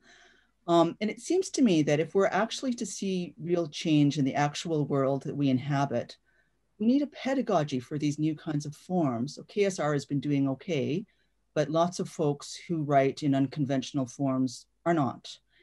And I guess I just wanted to ask you about that. So it's a very pragmatic question in some ways. It's a how do we get there from here question that probably, you know, involves a little bit of thinking around the problem of circulation, right? So for those of us Americans in the room, if we sort of attend to the ways in which, you know, what's his face? Oh my gosh, brain fart. The Fox News, you know who I'm talking about, the big media mogul who backs the New York Post and Fox News and a range of media forms, right? Yeah, so I'm thinking Rupert Murdoch. Mm-hmm. He's in some ways a master of circulation, which sort of seems to me to be one of the issues that is really confronting us in the moment that we're inhabiting. So I wanted to ask you about that, about how form is connected to commodification, which is connected to circulation. And then if there's a way of somehow undoing that or doing it differently for the better. I think if it's all right, I think maybe Lawrence, I've spoken an awful lot. So if, Lawrence, if you wanted to come in? Well, just very briefly, it's a very interesting question and a complex question. One, I think, consideration which might be worth taking into account in the context that you referred to, Larissa, in a North American and particularly a US context, would be the media control in the monopoly media control in the United States. So one of the courses I teach, I'm a political theorist. I study political theory and ideologies usually, but I also happen to teach in Ireland, in University College Cork. I teach an introductory module on US politics. And my students are astounded that 6 very large corporations control over 90% of all that Americans see, read, hear, etc. So I think, that is, of course, that's going to have tremendous implications, reverberations across culture, politics, society. In a political context, this is something that was raised by presidential candidate Bernie Sanders in his book, Our Revolution. There's a chapter which you might find interesting if you haven't already come across it, about media monopolies and the way that the media covers politics. But I think that analysis can be applied to the sort of question that you're raising here today. How can that be dealt with practically? That's a much bigger question. I think one pragmatic step would be the sort of legislation we saw early in the 20th century in the United States to break up these sorts of monopolies, applying antitrust legislation. But it's a much, much larger problem than that. And that, of course, you also referred to ideological polarization, and we see that in the political sphere as left and right move further and further apart, and there's no grounds for compromise, for negotiation, for critical reflection and thought. And I think the sort of situation that we see now was described in an earlier period very eloquently by Noam Chomsky as manufacturing consent. And I think that's still That's still very much true today. But I recognize that that's just that's a tip of the iceberg response to a very complex and interesting question. So thank you for that. Thanks for that answer. I mean, it seems to me, Lawrence, that, you know, that is a piece of it for sure, is media monopolies. But it also sort of seems to me, and this is in relation to your talk, that the extreme polarization of left and right that we're seeing in the US is, or could be seen, to kind of connect your talk to Trish's, as a battle of my pain against your pain, right? My pain is more extreme than your pain. And so therefore I have more of a right to put my dukes up and start punching. And that there's a really kind of potent political narrative that works in either extreme position that's also highly marketable. And so I am thinking a little bit about the screenwriting teacher, what's his name, Robert McKee, who says, you know, we're hardwired for classical narrative, and classical narrative is conflict driven. And so it sort of seems to me that, sure, on the one hand, it's about the market, it's about political control, but it's also about, at another level, desire and narrative, right? And that's where that kind of, where your talk really hooks into to Patricia's. So I don't know if you'd like to comment further, or Patricia, if you would sort of like to weigh in there. Well, I mean, I think to my head anyway, you know, the market is brilliant at responding to people's desires, and pain is a very potent source of desire as well. I mean, in Darko's tremendous phrase, when he spoke about the novum being rendered ambiguous at the source, as with all science fiction as a whole, this is a tremendously powerful invention, a tremendously powerful form of narrative, but it can be used in very, very different ways. You know, so it is the spoils of war, Darko said, and I think we can think about the market as being, you know, one terrain of struggle, one increasingly fractured along the lines that you describe, Larissa, you know, identitarian lines, because even though I agree with Lawrence about the media monopolization, you know, there's no flies on Rupert Murdoch. You know, if he thinks utopia will go, dystopia at the same time, no problem, even from the same imprint. You know, so I think we shouldn't underestimate how sensitive the market is to the world that we live in, and in particular to the fracture lines, the tensions within that. And again, I think it's just a very, I would make a very strong case for taking the market and popular fiction as seriously as we can. And one of the ways that it's interesting to do that is to take, you know, as we have been doing in the discussion, to take some of the things that we've learned, the modes of interpretation and the techniques and the vocabularies we've learned, bring them to those forums and ask what's happening here. And in a way, I think I would keep the question of pain and the question of ethics and the author's responsibility not for popular fiction at all, but for what we think of as literary fiction. Because dystopia and dystopian novelists, they have a very easy way with pain. And I think that was what Le Guillaume was trying to get at as well, is what is the desire in the reader? Because it's arguably not a desire to see suffering or even to have your own suffering recognized, but to think of yourself as somebody who's engaging in a serious fiction. That the measure of that seriousness is the extent of the suffering. You know, so it's something that we haven't discussed, but, you know, I don't think we should now. I think everybody's probably, well, I'll leave it there. Thank you. Maggie just joined us. I think she has a comment on this. Well, I just want to say something about, it's also interesting, but empathy. Literally feeling your way into another. And it's something that writers, novelists have to use all the time, or we couldn't invent characters. It means a form of curiosity, and it involves learning.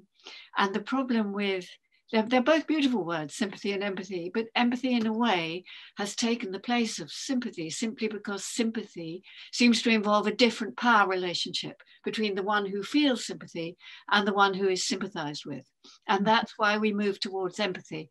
And I would like to say, I cannot see it as in contradistinction to indignation or action, because empathy is what has very often moved me towards action and indignation, because I've been moved by others' sufferings, well, as well as my own, towards wanting to do something against them, wanting to change the world a little bit. And I think at its best, that's what reading and writing does.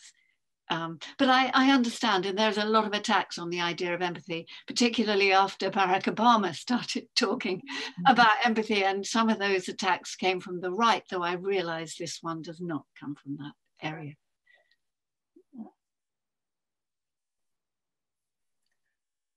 Okay, anyone who's, you know? Yeah, just 2 points. I mean, it's a really interesting discussion here. The one response to Trish, why I agree fully with everything you're saying, we also have to have the in mind the old Althusserian recognition that markets are also institutions, and that they're not only responding, because of course that's the fundamental ideology of free markets, that they just simply respond to what the consumer asks for. They're actually actively shaping that desire. And there is a way in which these institutions are pedagogical, right? Which is the fundamental thing. And I think that's part of the answer. And I very much, what Professor Guy, what you're saying about empathy is a practice of reading. And it's a practice of listening to and being open to kind of unfamiliar texts, to be open to these kinds of encounters.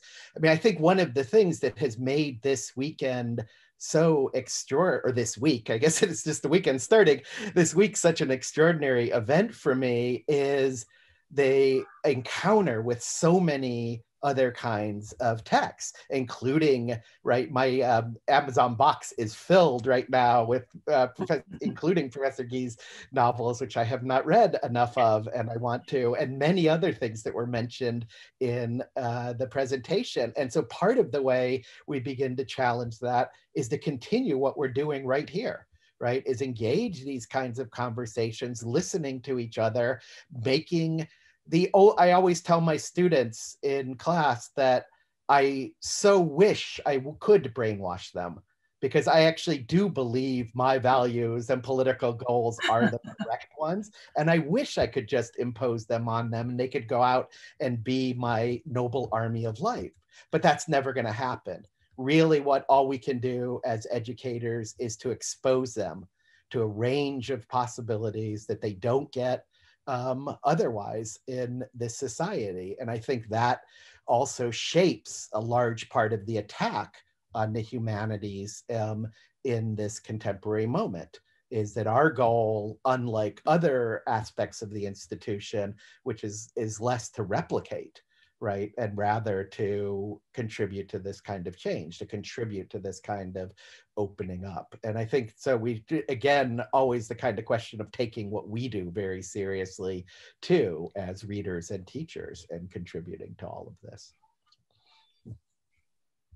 Okay, I've been told that we can go on for another 10-15 minutes. And I'm reading one other questions here from Annette Magid. Wonderful overview of how dystopia should be regarded. Lawrence spoke of the blurring. I would appreciate hearing more from the panel regarding the need to have a transition, as Tom stated, from a one-dimensional view of dystopia held by conservatives to a deeper analysis and a deeper reading. Would a blurring occur between these approaches? Thank you.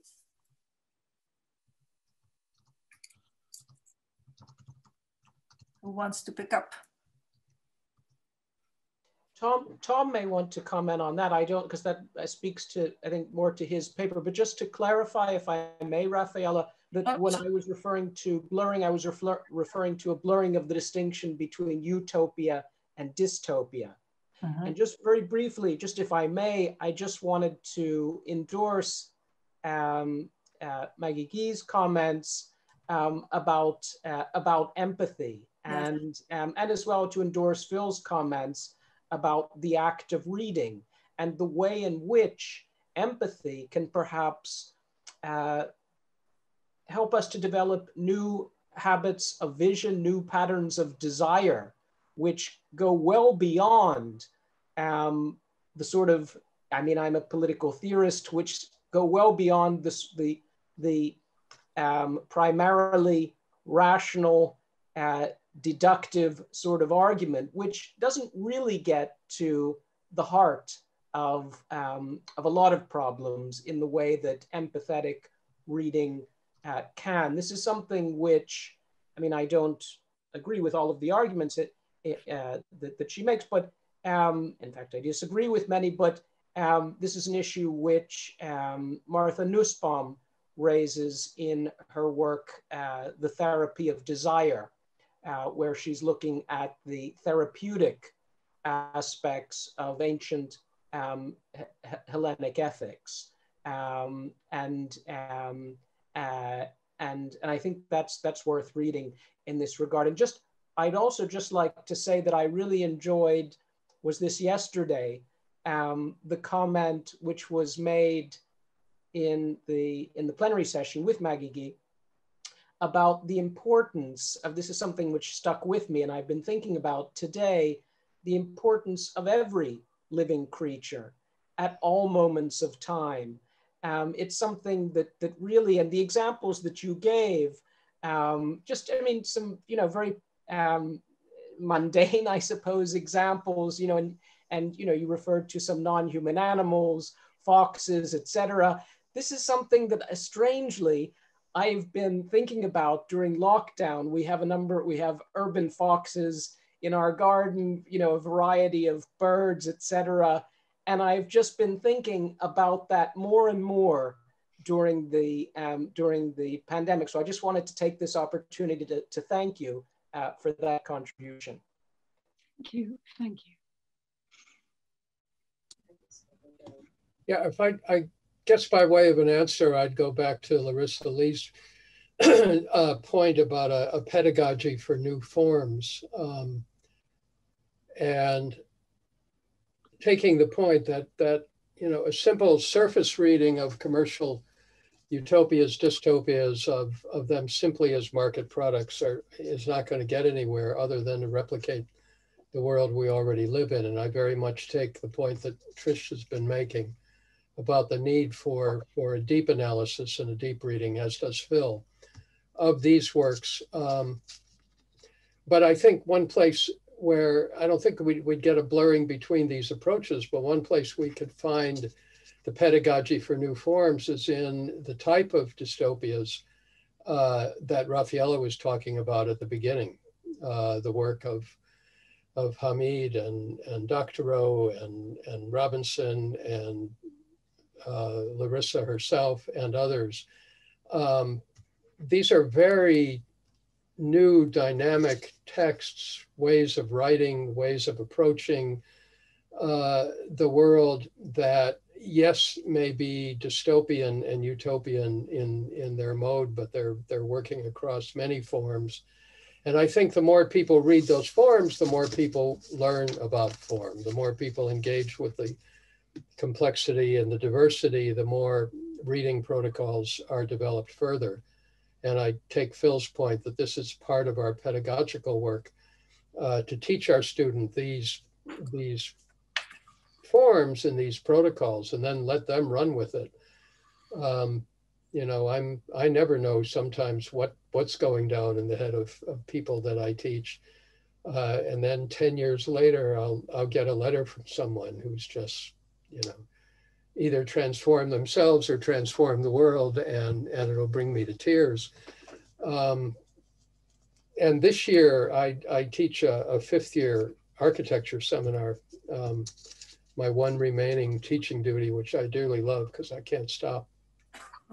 And it's teaching them a 2-week intensive seminar on utopia as social design as a way to sort of lead into their thesis. And teaching architects is a really lovely experience because they work in so many dimensions at once. They're physical, they're visual, they're literary, not too literary, I'm getting to that point. They're mathematical, and they work hard. They have no idea of going home. They're in that studio forever, which I think has its own sort of macho problem. But this year's group really blew me away. It was only 13 of them. But they were so engaged with what had been going on in the world, not just the pandemic, but Black Lives Matter. They had been so touched, both in Ireland and the new learning about racism in Ireland, which has been there all along, but finally people are starting to catch on. I think Lawrence can speak to that as well. And the beautiful thing about this course is that they read. They read. They'd come to class having read the essays. With really hard questions, and they engaged. I just got an email this afternoon from the assistant dean of academics complaining about my grades being too high. And my answer is going to be, you know, I had wonderful students who worked hard and who engaged, who did engage in their own version of a deep reading.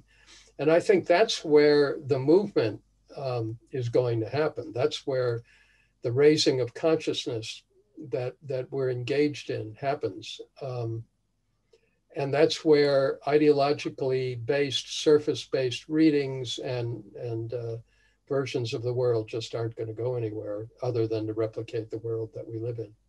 And our job is to try to do more.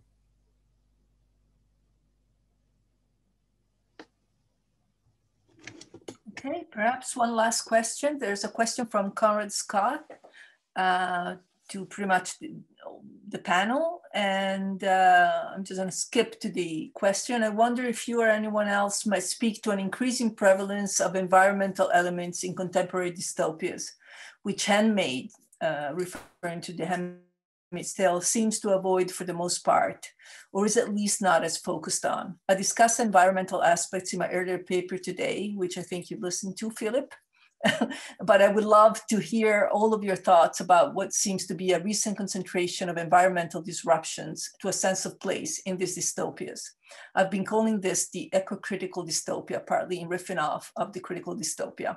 And there's a comment linked to that by Shraddha Singh, saying that he was thinking the same for Atwood's sequel to The Handmaid's Tale. I was hoping for her ecological concerns, as reflected in the Mad Adam trilogy or later poems, short stories, to be a part of the testament, but they weren't there at all.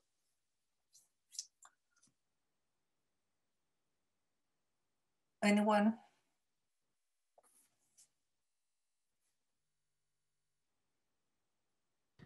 Well, I mean, I can dive in because I did hear that wonderful paper today and have heard other parts of the project, as Pete said as well, at various meetings. And I think they're unquestionably, right, the impact not only on questions of dystopia, but on all contemporary fiction of the environmental questions have become absolutely central and inescapable, right, part of any reading of contemporary fiction. It is a necessary thematic horizon, as will in our beautiful, beautiful opening keynote we had at this conference too, on the question of pandemic as now being a horizon of fiction and the production of the present.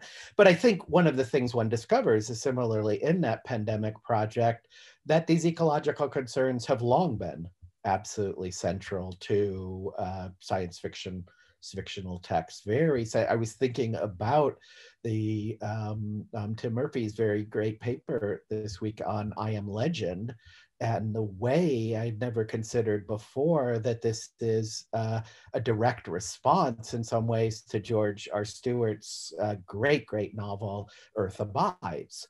Right, and that it's fundamentally throughout all of Stewart's work, both as a literary critic and scholar, and in his fiction, it's all about the centrality of the question of environment and his early sensitivity to the transformations that are taking place in California, which also will then influence Ursula Le Guin centrally through her parents and through her encounters with people like Stewart when she was young. And so that part of it, it's not only making this fundamentally, as you so beautifully show us, this part of our reading practices in the present, but also a new kind of sensitivity to the resources we have in the past that develop this. And so to the degree that this is new, to the degree that this is a central aspect, I think is a question that's very much an open one.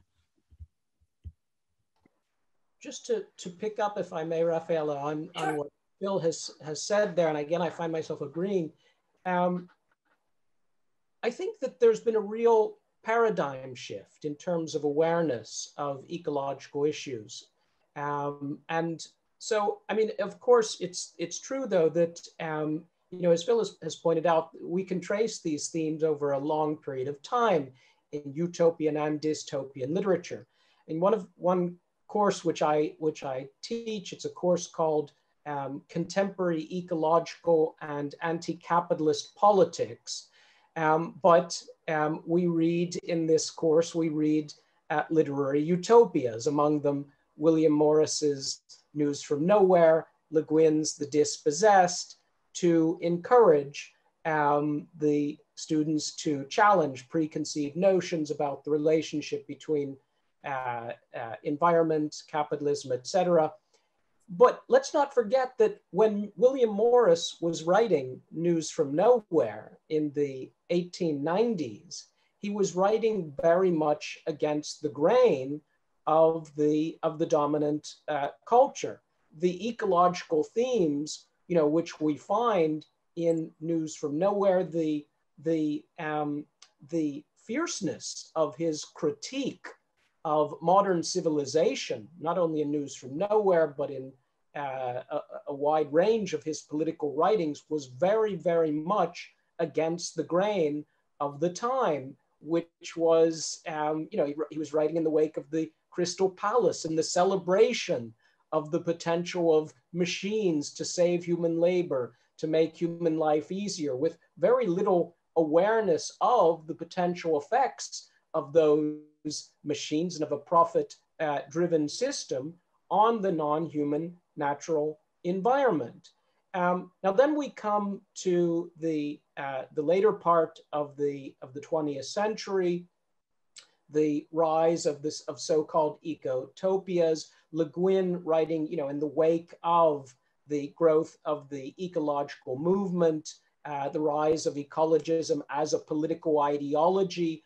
Awareness was growing, but still that form, I think, of what might be described as a total critique of modern civilization was still very much, I think, against the grain of the dominant culture. But now I think we're seeing perhaps a paradigm shift at the dawn of the 20th century, where utopia and dystopia are themselves mutating and increasingly taking the form of a reenactment of the possibilities of the past in juxtaposition to a transformed post-human, we can call post-anthropocentric future. So I think, you know, that my nuanced answer to the question would be that I would agree with Phil on this point, that this has deep roots, but that really it is, I think, now a fundamental paradigm shift that we're witnessing. And I think that's been evident in some of the papers at this conference, the panels that I've attended on post-humanism, on the Anthropocene, Capitalocene, on post-colonial utopias, et cetera.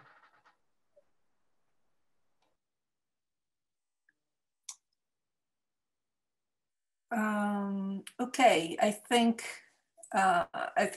we've been you know, on for a couple of hours, so maybe it's time to close and leave the floor to the organizers. Unless you want to say something else, I would like to thank everybody for, you know, great questions. I think a great discussion. And I would like to thank the organizers and all the participants. These have been truly, you know, a couple of great days of discussion, and we look forward to continuing the discussion.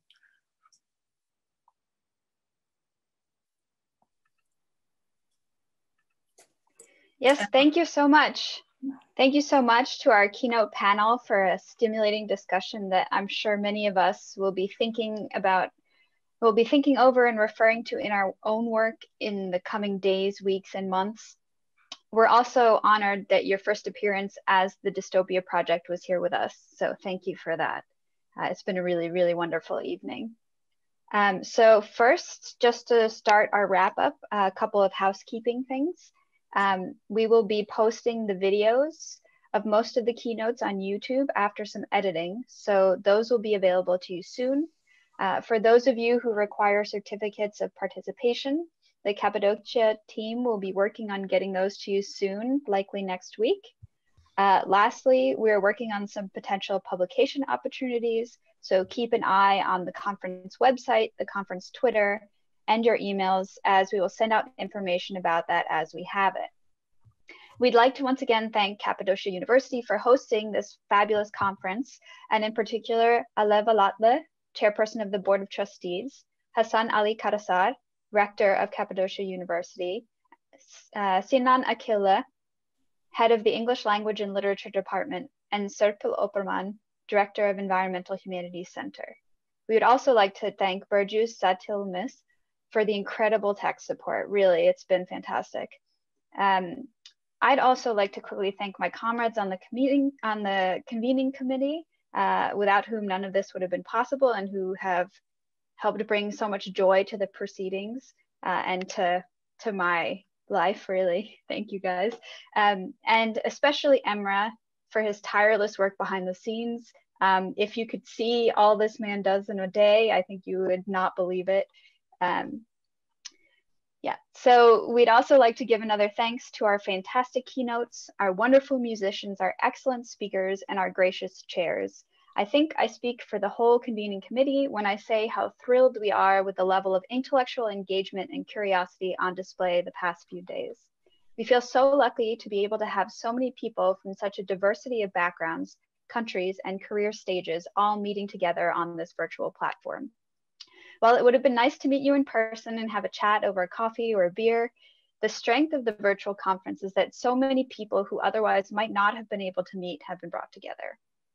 So we hope that you will continue to meet each other, to form utopian networks, and to take the glimmer of hope that has shined throughout our discussions of end times with you. So please keep in touch, and thank you again.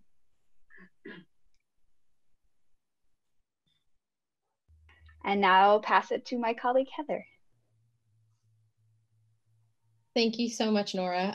Really, you've said it all, and I can only just reiterate the comments that you've put forth. But I'm overwhelmed, over the moon, honestly, with everything we've seen over the past few days. The incredible display of intellectual diversity, cultural diversity, the ideas being discussed and debated, especially during such challenging times. And it was such a pleasure to have all of you with us during the last few days. I'd like to, again, of course, reiterate my very, very warm thanks to the Kapadokya team for technical support, for administrative help with everything you guys have done for us to help us through every stage. Obviously wouldn't have been possible without you, my incredible team, our speakers, our keynote speakers, our presenters. It's just been an absolute pleasure, honestly. And I, sort of wrapping up with today's keynote, I think Tom Moylan had framed it quite nicely when he referred to our conference as a resounding no to the notion of end times, and that there is another world that is possible, especially kind of gesturing towards the ethical necessity to recreate better worlds with each other and with other species and other collectives that we share the planet with. Really nice way to end the time. And again, it's been a huge pleasure, and I hope we can continue the dialogue beyond the present. Hello, you can hear me, right? Hi. Hello guys, I want to keep thanking you because I think I can't thank you enough, so I'm not going to do that. But instead, I decided to do what I did in my presentation, which was about adaptation of the plague into the plague. And I'll read a few lines for you, and then you will hear my own adaptation for this conference. In the dark times, will there also be singing? Yes, there will be singing about the dark times. And I can add, Yes, there will be singing, talking, community, and hope in the end times. Thank you very much, whomever made this great event possible. Thank you very much. We are very happy to have you here. Thank you to all the presenters. Thank you to the convening team, my comrades in this event, and thank you to all the presenters. It's been a wonderful 3 days, and I'll pass it on after that.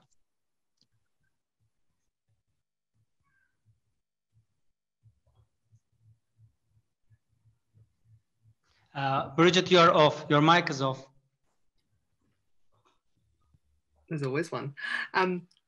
I just want to reiterate everybody's thanks. I won't repeat that in detail, but again, particular thanks to Emrah, because we all had different roles and different sized roles, I think, but we always felt that the person with whom the buck was stopping was Emrah, and you know, what an incredible job he's done. And I think all of us on the team, you know, were just in awe.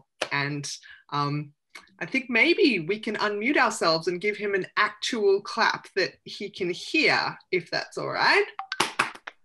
Great idea. Thank you very much. No, thank you all.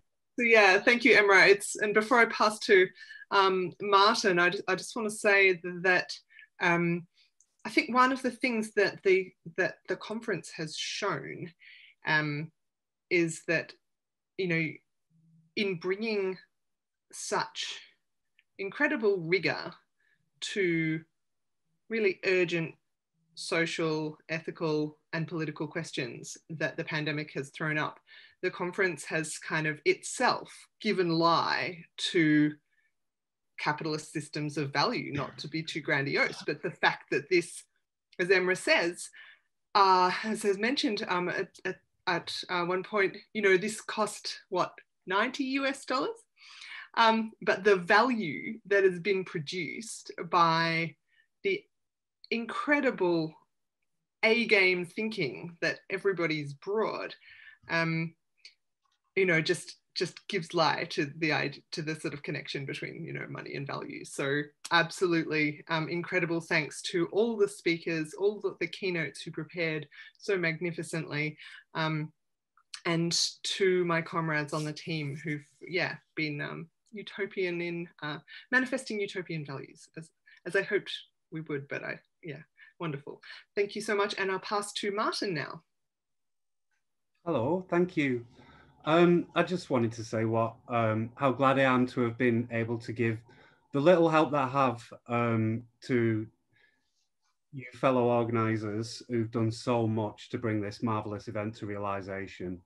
It's been an absolute pleasure, and what a great experience this has been the past 3 days, and the rest of the time watching this come together.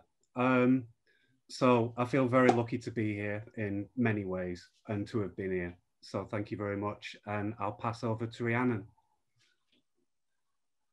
Hi, yes, this has just been a real utopian space for me in a sort of lonely London lockdown. Everything about it has been absolutely amazing. My solid comrades and learning so much.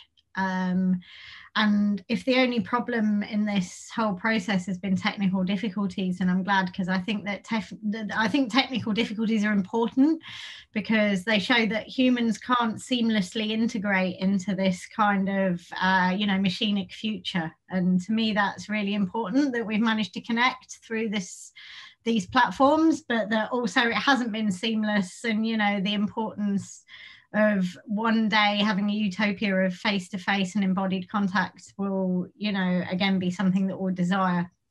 Thanks. Yes, I don't know what to say. I guess you all said, like, thank you very much for your support. I guess I'd like to, of course, thank first of all the members of the committee. I mean, you have done a fantastic job. I mean, I guess we had some technical problems, but we managed to sort them out. But my special thanks go to Burcu Satılmış, who has been so helpful throughout all the planning stage. And then I would also like to thank Hülya Mısır, Nurten Bayraktar, Bilge Kayhan, Semir Yapıcı, Fevzi Günalp, and İrem Asena Sumak, all the members of the team. I think they have done a fantastic job. And I would like to also thank, of course, Alev Alatlı, our rector Hasan Ali Karasar, Professor Dr. Serpil Operman, Sinan Akıllı. They've been supporting us so much. And I would also like to extend my thanks to all the speakers, all the chairs, and thank you so much for being so tolerant and patient, like despite all the problems. Thank you. And we hope to welcome you all. I mean, this time it was virtual, but next time, hopefully we can host you in Kapadokya or Kapadokya. I know the Italians love Kapadokya or Spanish people, but I guess the rest of the countries also people, you would love Kapadokya, and we would like to welcome you all. I mean, Nora's background picture, I took it personally. I mean, I think that gives a good insight to Kapadokya. Thank you all. Herkese teşekkürler, iyi akşamlar.